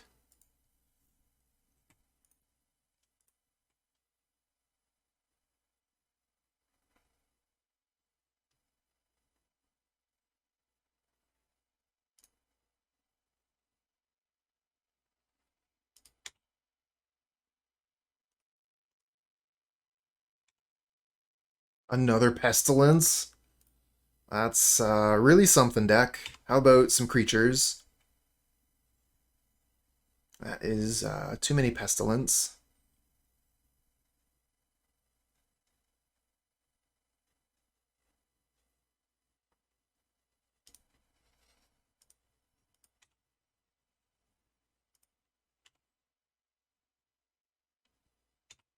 Deck says no creatures.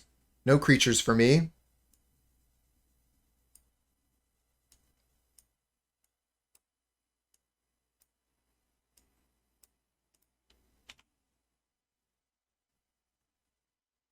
Oh no. This is a creature-heavy deck. Where are they?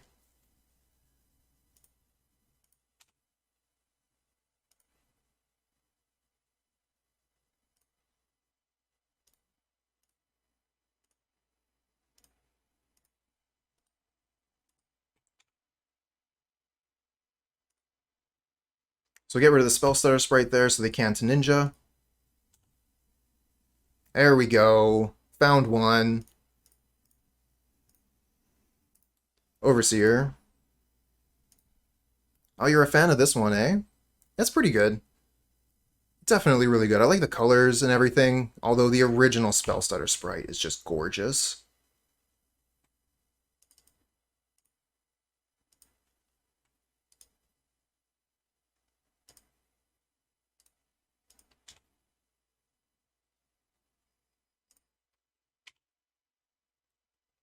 Legs for days. Legs for weeks. Snuffed out. That is the fate of my angel.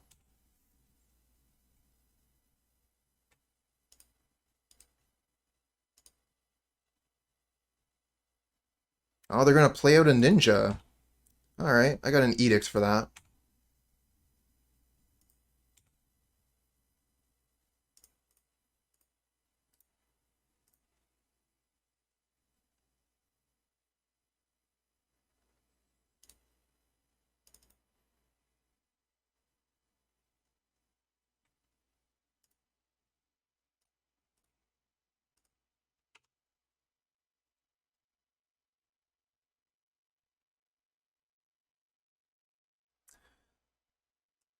As far as card advantage goes, we're doing okay. Kor Skyfisher. Now I hate that I got rid of those spare supplies. I guess I could bounce a Bojuka Bog.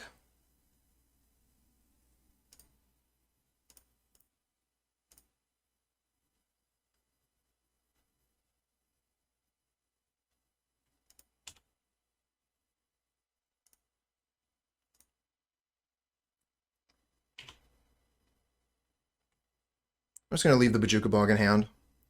I'm going to try and get value out of it. They have nothing in the graveyard right now, so...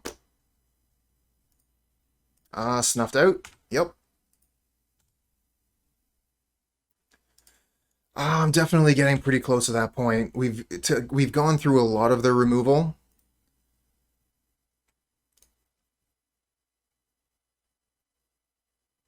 And we have removal to clear the path. Have we gone through many of their counter spells, though? Not really, huh?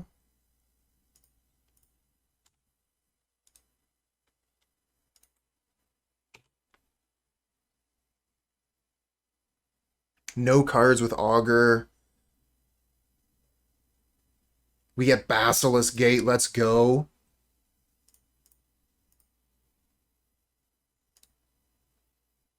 Maybe I should have actually played Bojuka Bog this turn.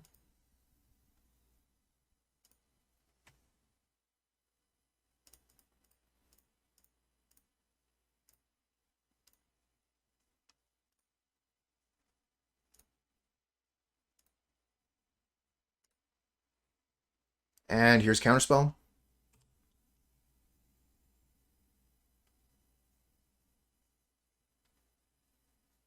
Yeah, I should have used the one in the graveyard, you're right. Not thinking.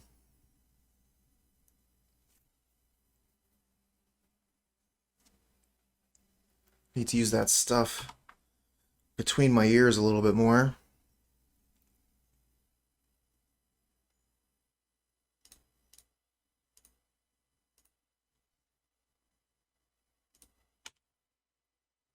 And a fourth Pestilence.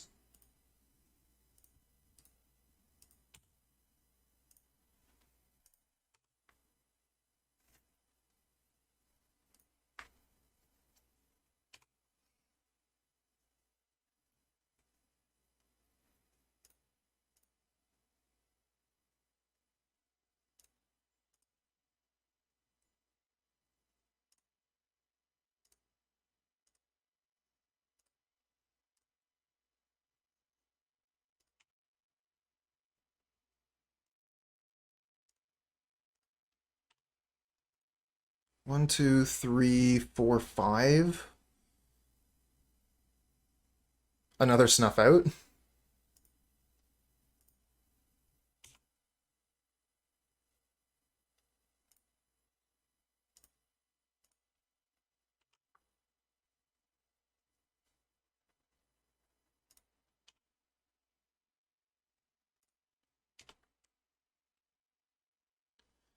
Oh, we're starting to equalize as far as like cards in hand go.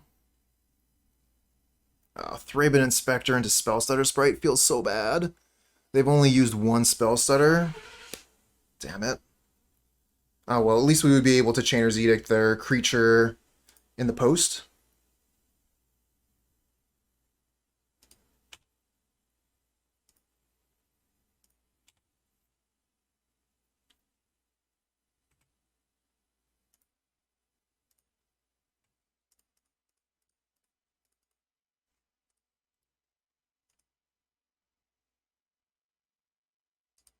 Oh wow. Alright, let's try and get one of our Pestilence to work here.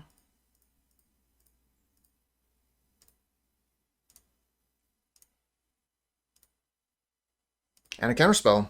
Okay. Oh, we have nothing else to play. And now opponent gets to put a ninja onto the board.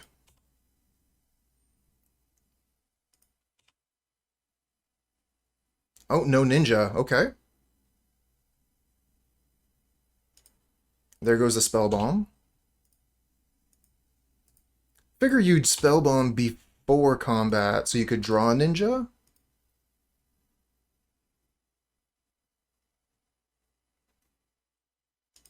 Ooh, ouch. Now they have the Monarch.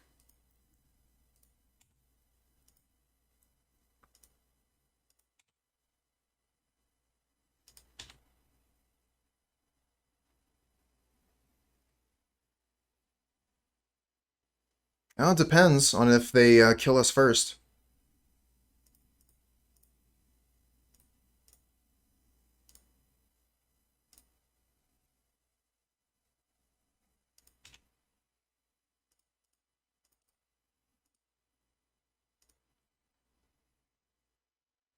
Oh, wow. We needed all of our pestilence, huh?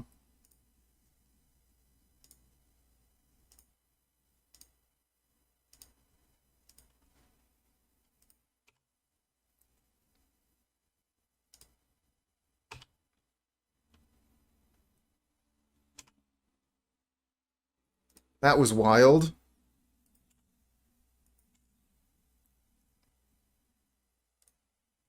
One, two, three, four, five, six, 7, 8, 9, 10, 11, 12.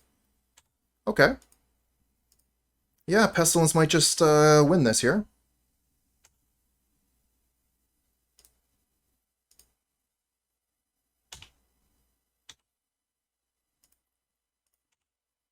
Life totals are pretty close.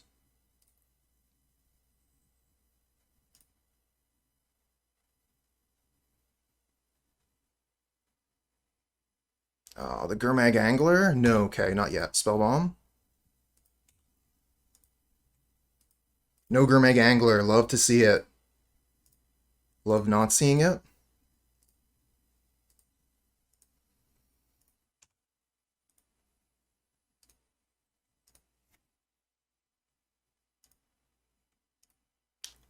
Holy crap, really?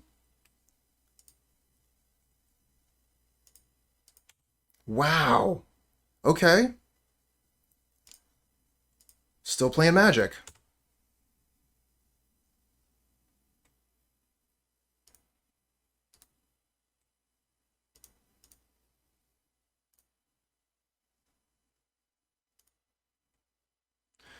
One, two, three, four, five, six, 7, and 5 for the Okiba-Gang.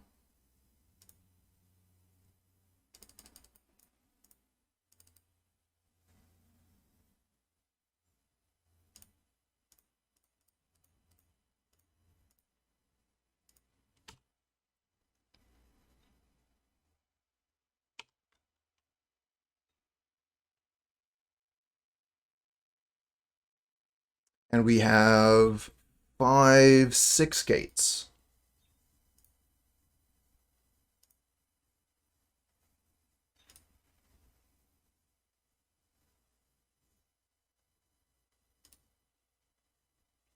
Chainer's Edict.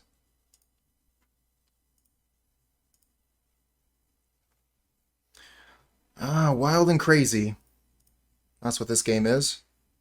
Oh, I should have tapped a Bojuka Bog. Doesn't really matter, but a little bit of loss on mana here because of it.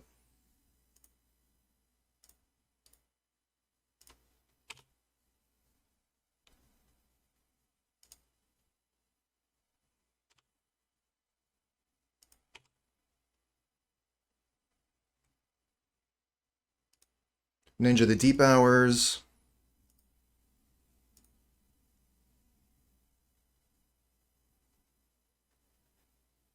And a pass of the turn.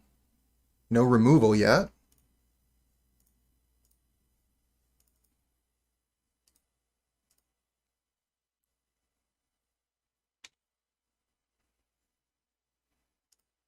I don't want to let them spell stutter the Thraben first. Let's get them to use a spell stutter to block the Kor Skyfisher.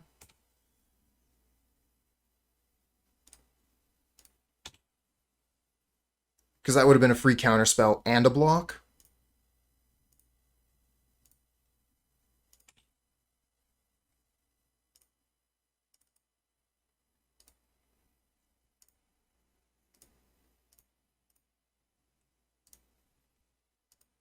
Okay, go ahead.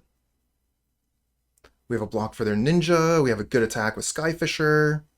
We can attack with Skyfisher and Missionary. They concede. Let's go. What a grind. Opponent had the Monarch the whole time. We could never take it from him, but it didn't matter. We got there. Oh, yeah, this hand looks fine. We'll keep it.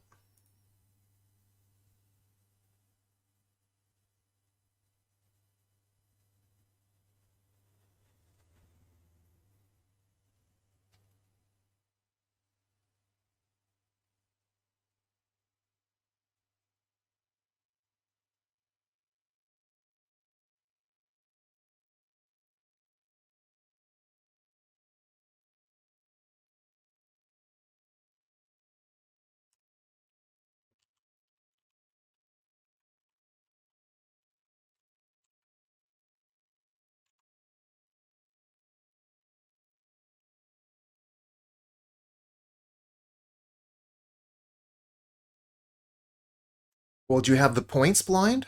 Do you have the points to make me put on a hat?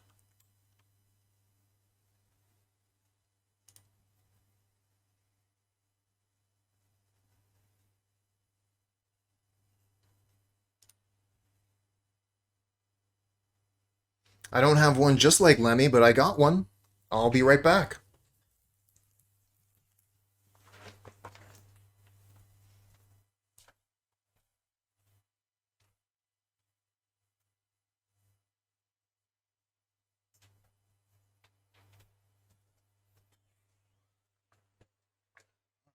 Opponent still hasn't decided if they're going to keep their hand. Let's get the volume up on this thing so I can still hear stuff. There we go. How's that?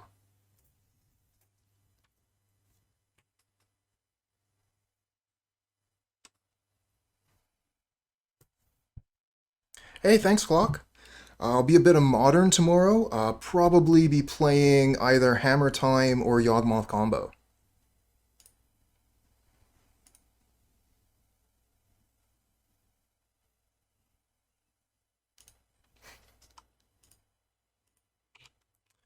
Okay, so basic island could mean a lot of things, but it means that we are not playing against an Izzet deck.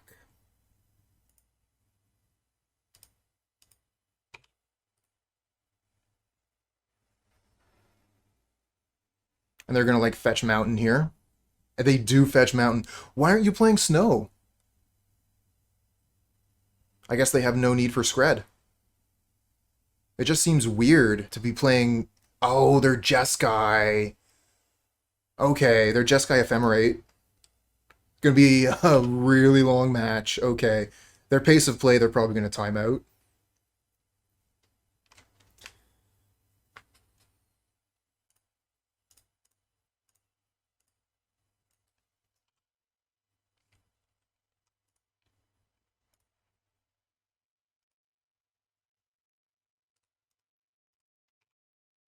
Oh, they're starting to speed up here. Okay. No timeouts. Oh, Galv Blast, but I wanted to return that with Kor Skyfisher. Yeah. Jeskai Wildfire, Jeskai Ephemerate, whatever you want to call it.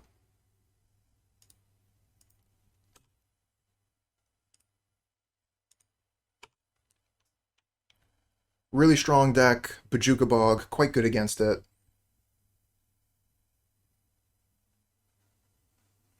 Chainer's Edict. Good against Ephemerates. Because even if they Ephemerate, they still have to sacrifice it.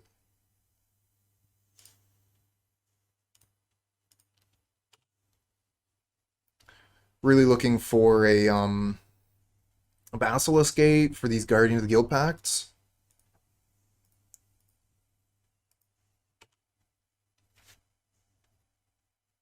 Alright, I'm going to be Chainer's Edict, hitting that with a Chainer's Edict.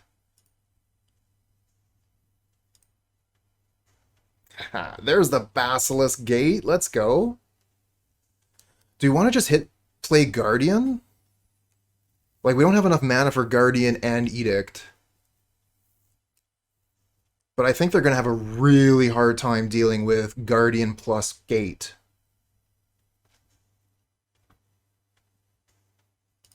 And we can resolve a Guardian. We don't have to worry about Counterspell right now.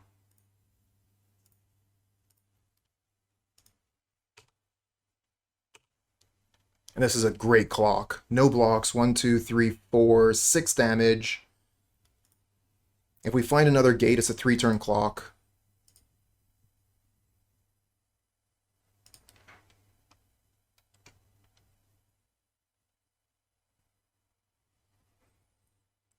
Giraffe. You know I'm doing it for you guys, right? All you all in chat?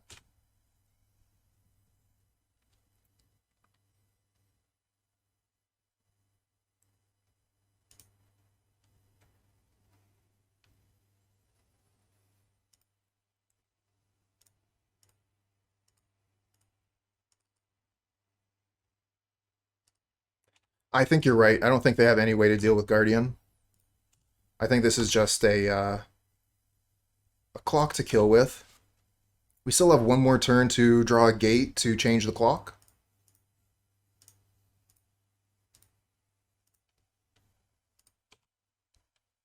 Yep, counterspell.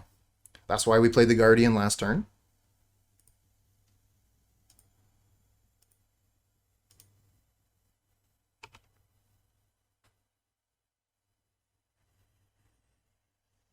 Alright, let's go gate on top so we can finish them off in 2 turns.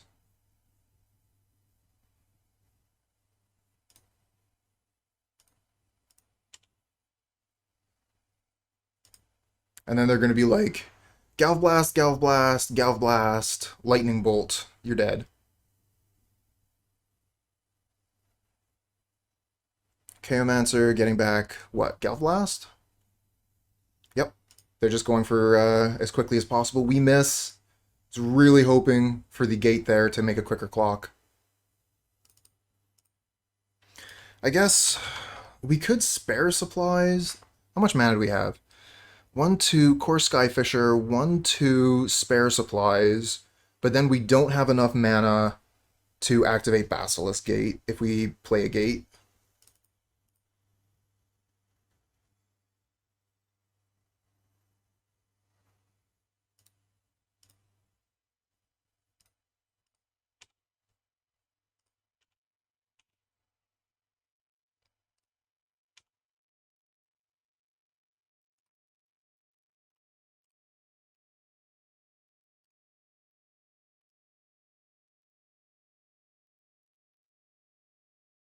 Yeah, no problem. We'll just play another one.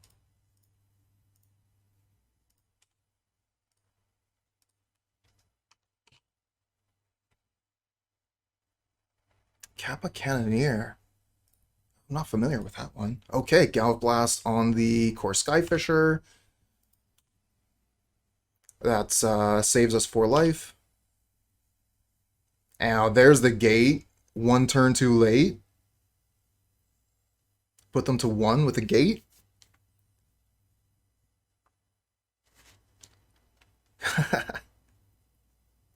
Oh yeah, that's right. I remember that now. Um, this is kind of like showing my ignorance of Twitch, but when I first got, like involved in streaming and with Twitch, I keep on hearing people say Kappa, and I'm like, why are people always referring to this Japanese tortoise demon? It doesn't make any sense. And I realized it had something to do with sarcasm.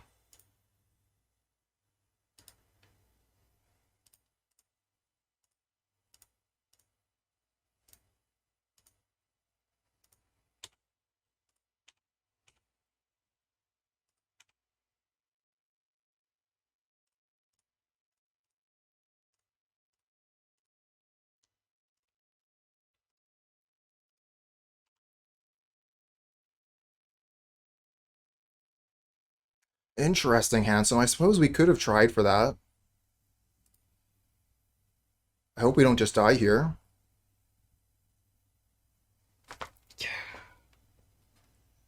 Beat Jeskai. That's game 1. I don't think we're gonna have any worries about timing out. Let's bring in Dust to Dust. And maybe Okiba-Gang? OG Shinobi?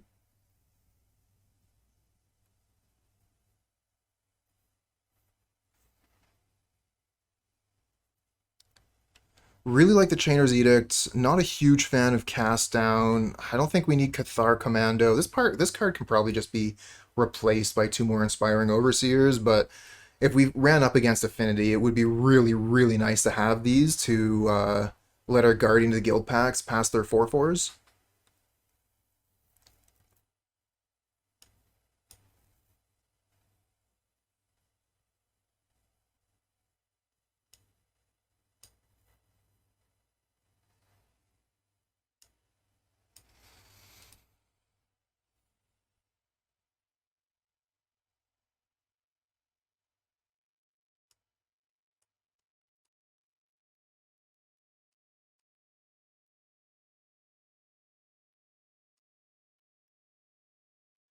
Right, 4 Dust to Dust. Let's see if we can punish them for playing artifact lands.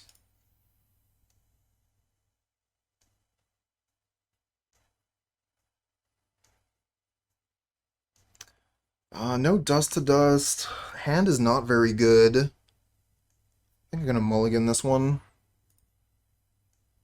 Oh, this one sucks. Only one land.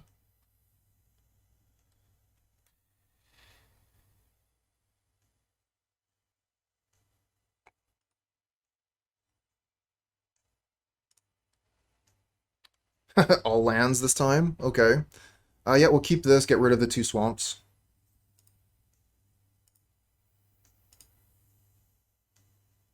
All gates. Let's go.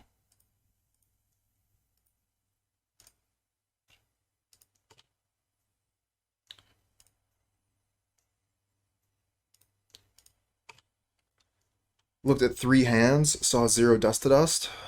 Oh man, 2 artifacts. Let's find those Dust to Dust right quick, okay?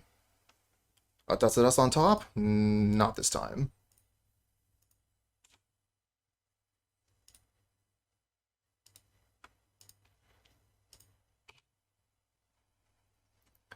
How about Dust to Dust on top this time? This would be a really good time to draw Dust to Dust. They're tapped out. 2 artifacts in play. Not that lucky.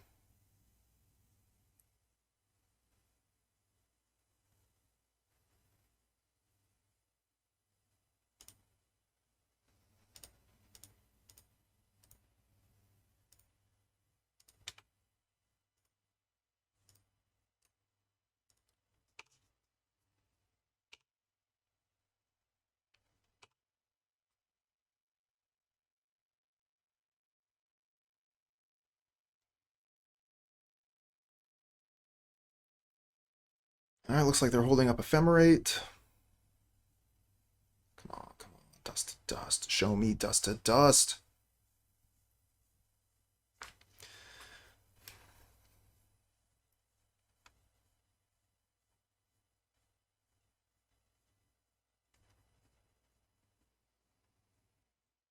If I play Basilisk Gate, I can crack 2 clues. And I can also hold up Cast Down if they try and play Ephemerate.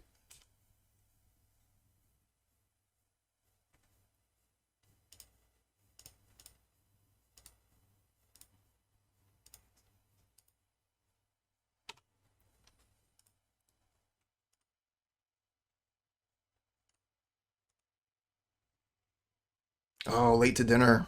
Yeah, that works.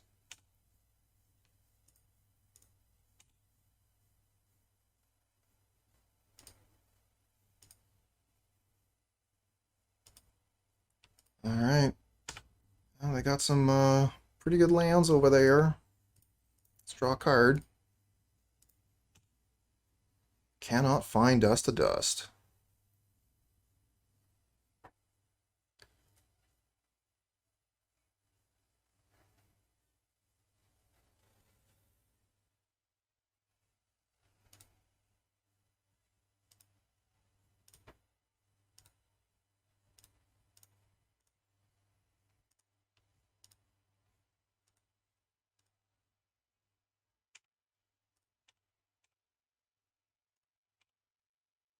Smack for some damage. Play another Thraben Inspector.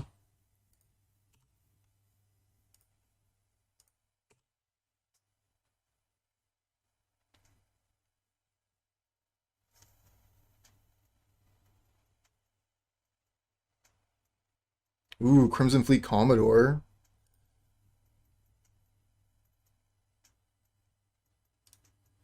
Kor Skyfisher. Alright.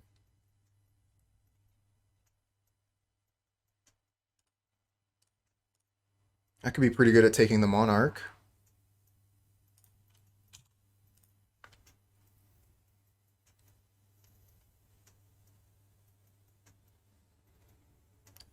One, 2, plus that, and then we have 1, 2, 3 mana left.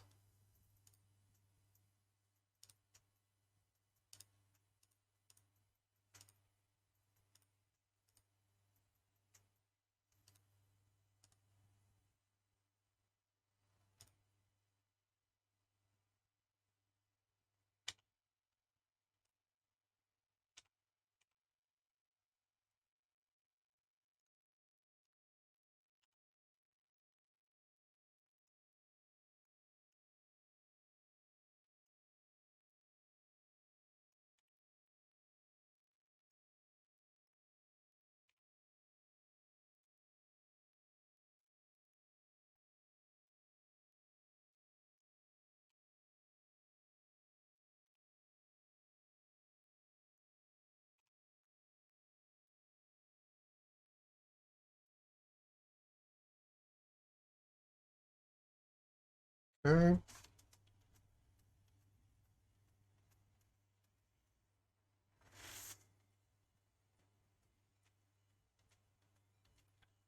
Play another gate.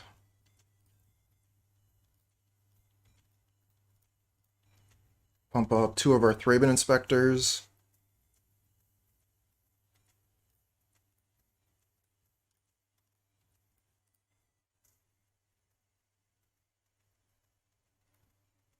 Sure.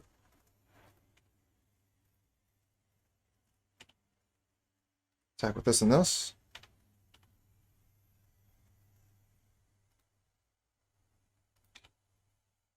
Nice, we take the Monarch. Let's go.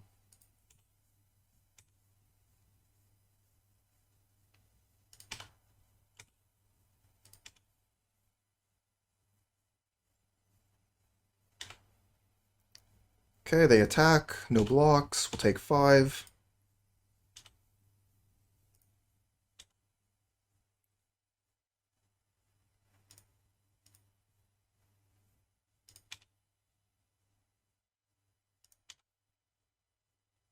Omen of the Dead. Alright.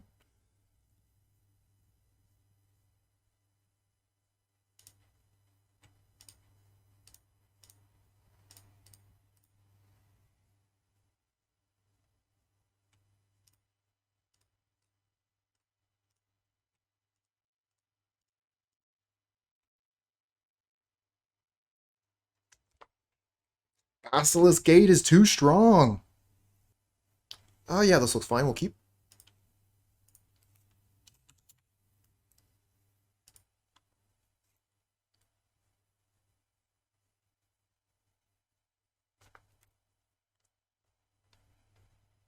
Create. You're back.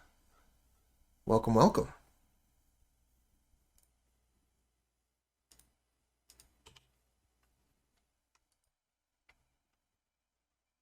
Just updated your Pioneer Werewolves deck. Cool, cool, cool. Ooh, Mountain. Okay. We haven't faced off against a burn deck yet, I don't think, but good start with Missionary into Overseer into Skyfisher Missionary.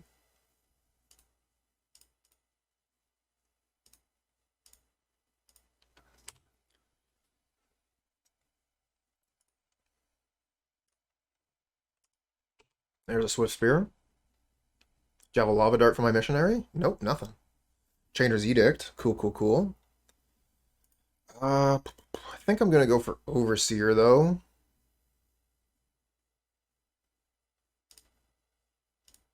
Try and draw that land.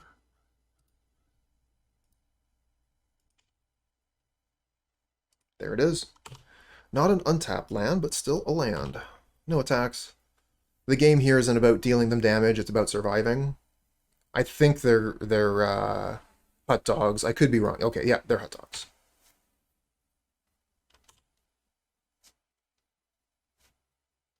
Another Edict. So they're holding up Blessing here. I think we are just going to hold up Cast Down.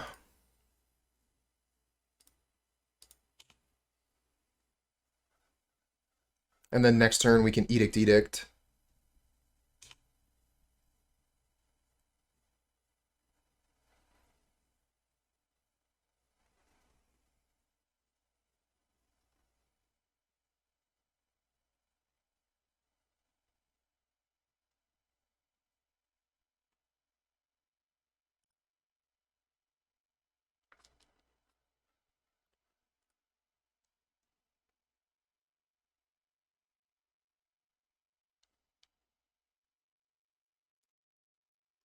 So out of the sideboard for hut dogs, we want Lone Missionary and our 3 Prismatic Strands. Dead Weight also seems like a good include.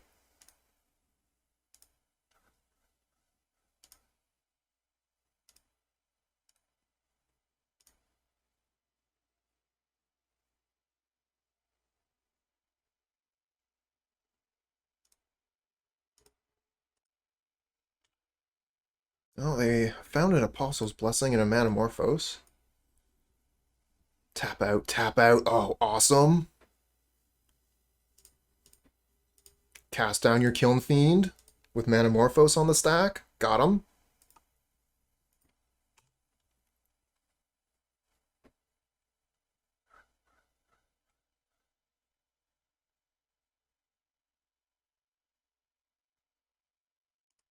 Apostle's Blessing, protection from white. But you can't TBR. So do you have Assault Strobe? No, you're just going to hit me for 4? That's fine.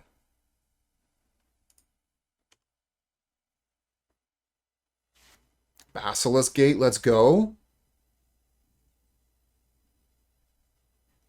So I can Chainer's Edict and hit them with a Basilisk Gate empowered creature.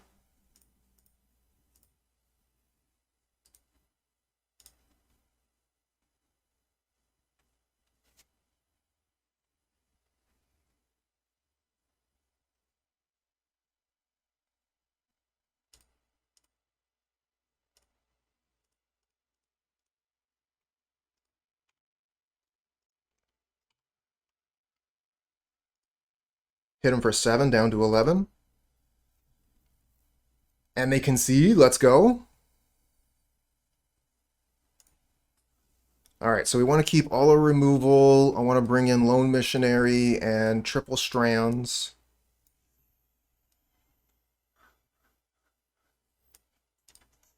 Oh, really? You're not running Manamorphose in your Hot Dogs deck? I want to check my Hot Dogs decks. Do they both have them? This one has it. This one doesn't. Okay.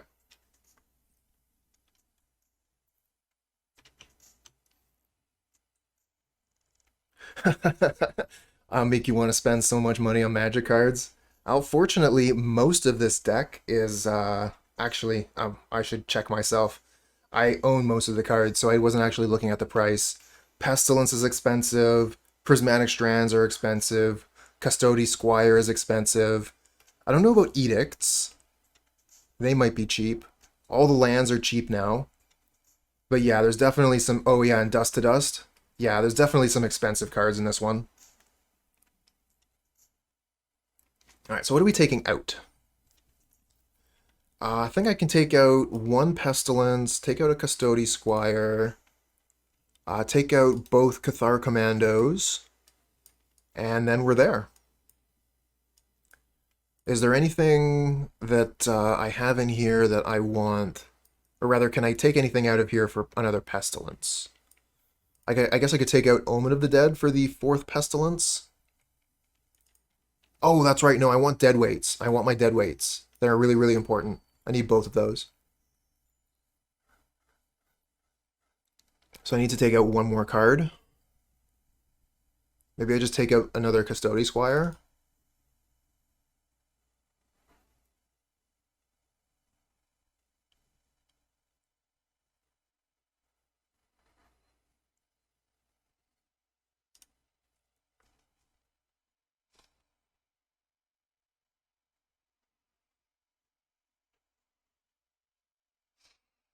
Yes, keep this.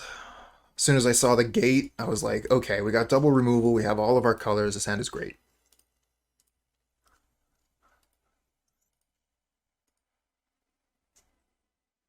Okay, they're starting with a Swift Spear, good start. We get a Black Dragon Gate.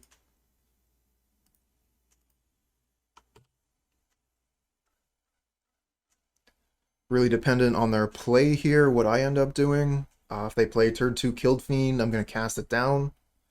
If they don't play creature, I'm going to Chainer's Edict. Ooh, Monastery Swift Spear, okay. So it looks like I'm going to be playing Chainer's Edict here.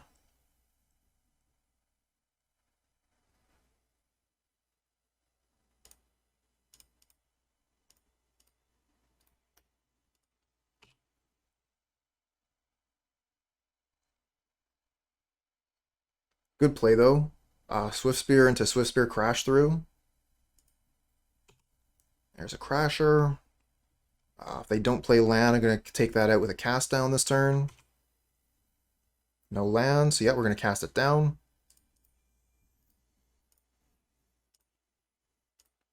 And I'll play a Black Dragon Gate. So we can play Guardian of the Guildpact next turn. And put a stone wall in front of that Swift Spear. Unless we're dead. Which is possible. A couple mutas into a TBR. Oh, not to mention Lightning Bolt to drop my life total. Ooh, and Lava Dart. That's so much damage. Might as well flash back the Lava Dart. I guess you could hold it for creatures to block. Oh, the deadweight though. I don't think we can cast the deadweight here. I think it's more important to play the Guardian. I guess either way, if they have Blessing, they're able to get through either way. So I think it might actually be better to play the deadweight here.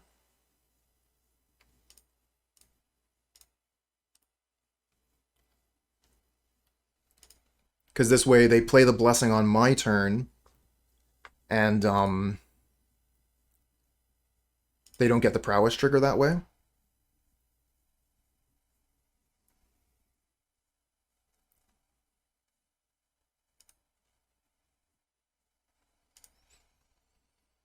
Well, they either walked away from the keyboard or they have Muta in hand and they're sad about the deadweight.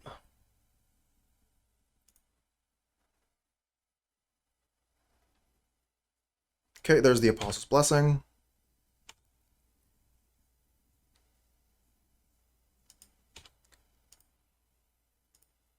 I really hate playing Skyfisher returning land, but I think that's what we have to do.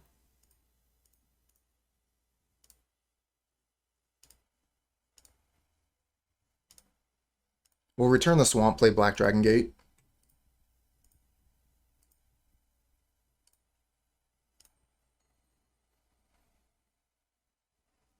We are still in danger.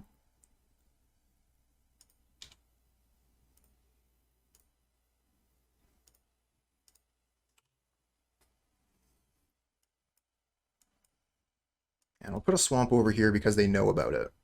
So they know that I have this Swamp.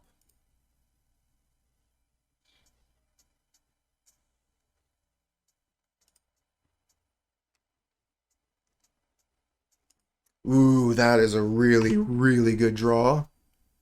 Wow. Did they just kill us? With Reckless Impulse? 3, 4, 5? Okay, not lethal. I think we need removal spell off the top here, like in an Edict. Because they're going to have the Apostle's Blessing next turn to kill us through the Guardian. Yeah! What a draw!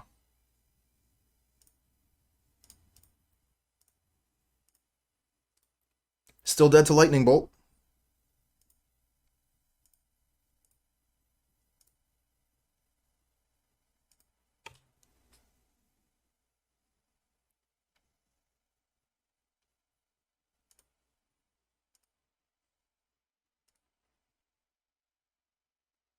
Wow.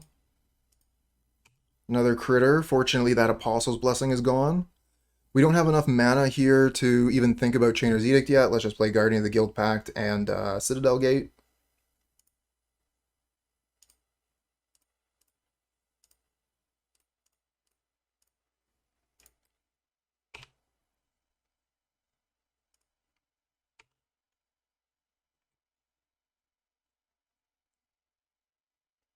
They need another Apostle's Blessing. They should have at least one more in their deck.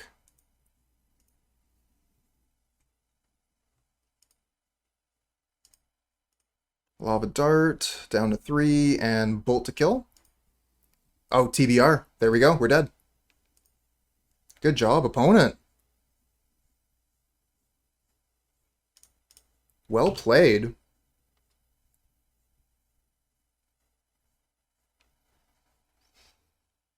All right, we got one more game.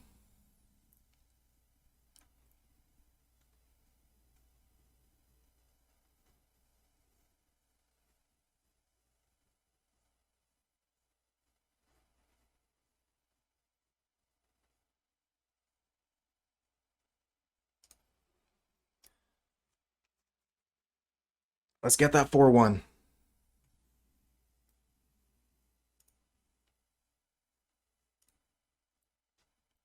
We have deadweight, no other removal, only 2 lands on the play. A little bit risky.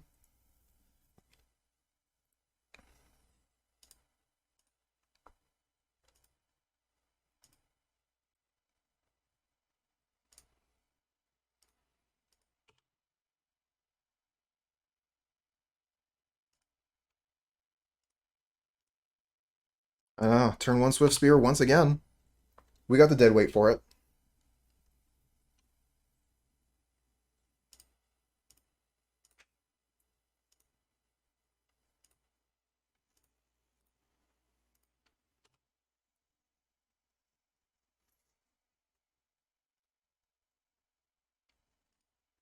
Okay, no Kiln Fiend. That's a bonus. Indiana Coop. Let's play Lone Missionary here.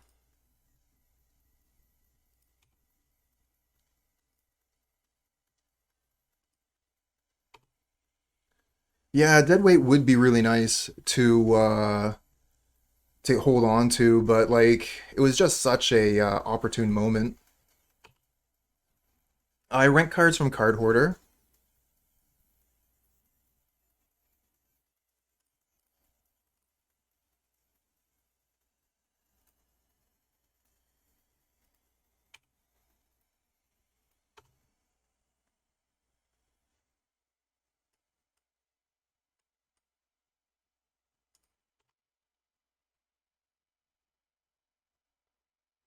Or sorry, I used to rent cards from Card Hoarder. I'm sponsored now.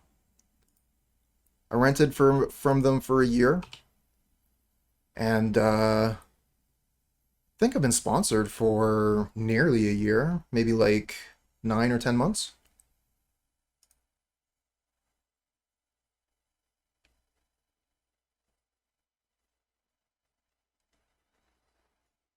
Oh, there's TBR. How dead are we?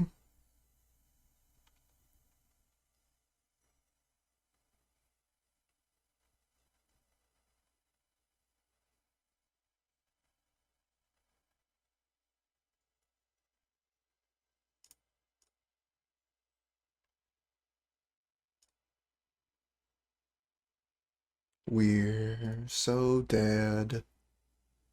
We kept a hand without removal, and now we die.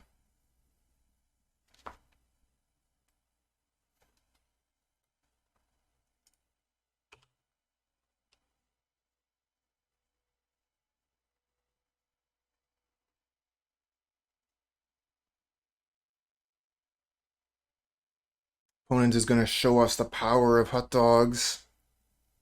Oh wow, another TBR. Yeah, we're taking damage this time. So much damage.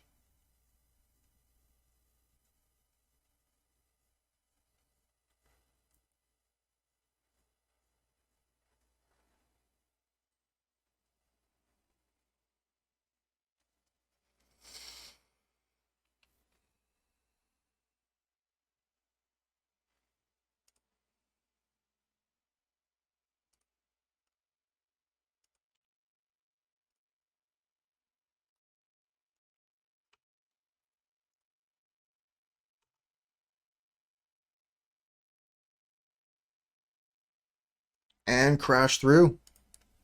Good job, opponent. Should have mulliganed. That was my mistake.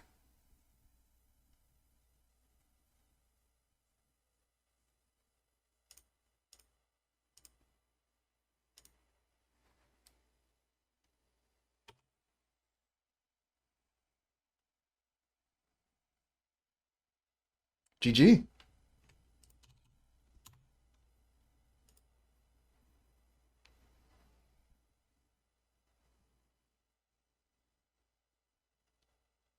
Well, it looks like it's just a 3-2 today. Alright, so this is the deck that we were playing today. Pestilence Gates.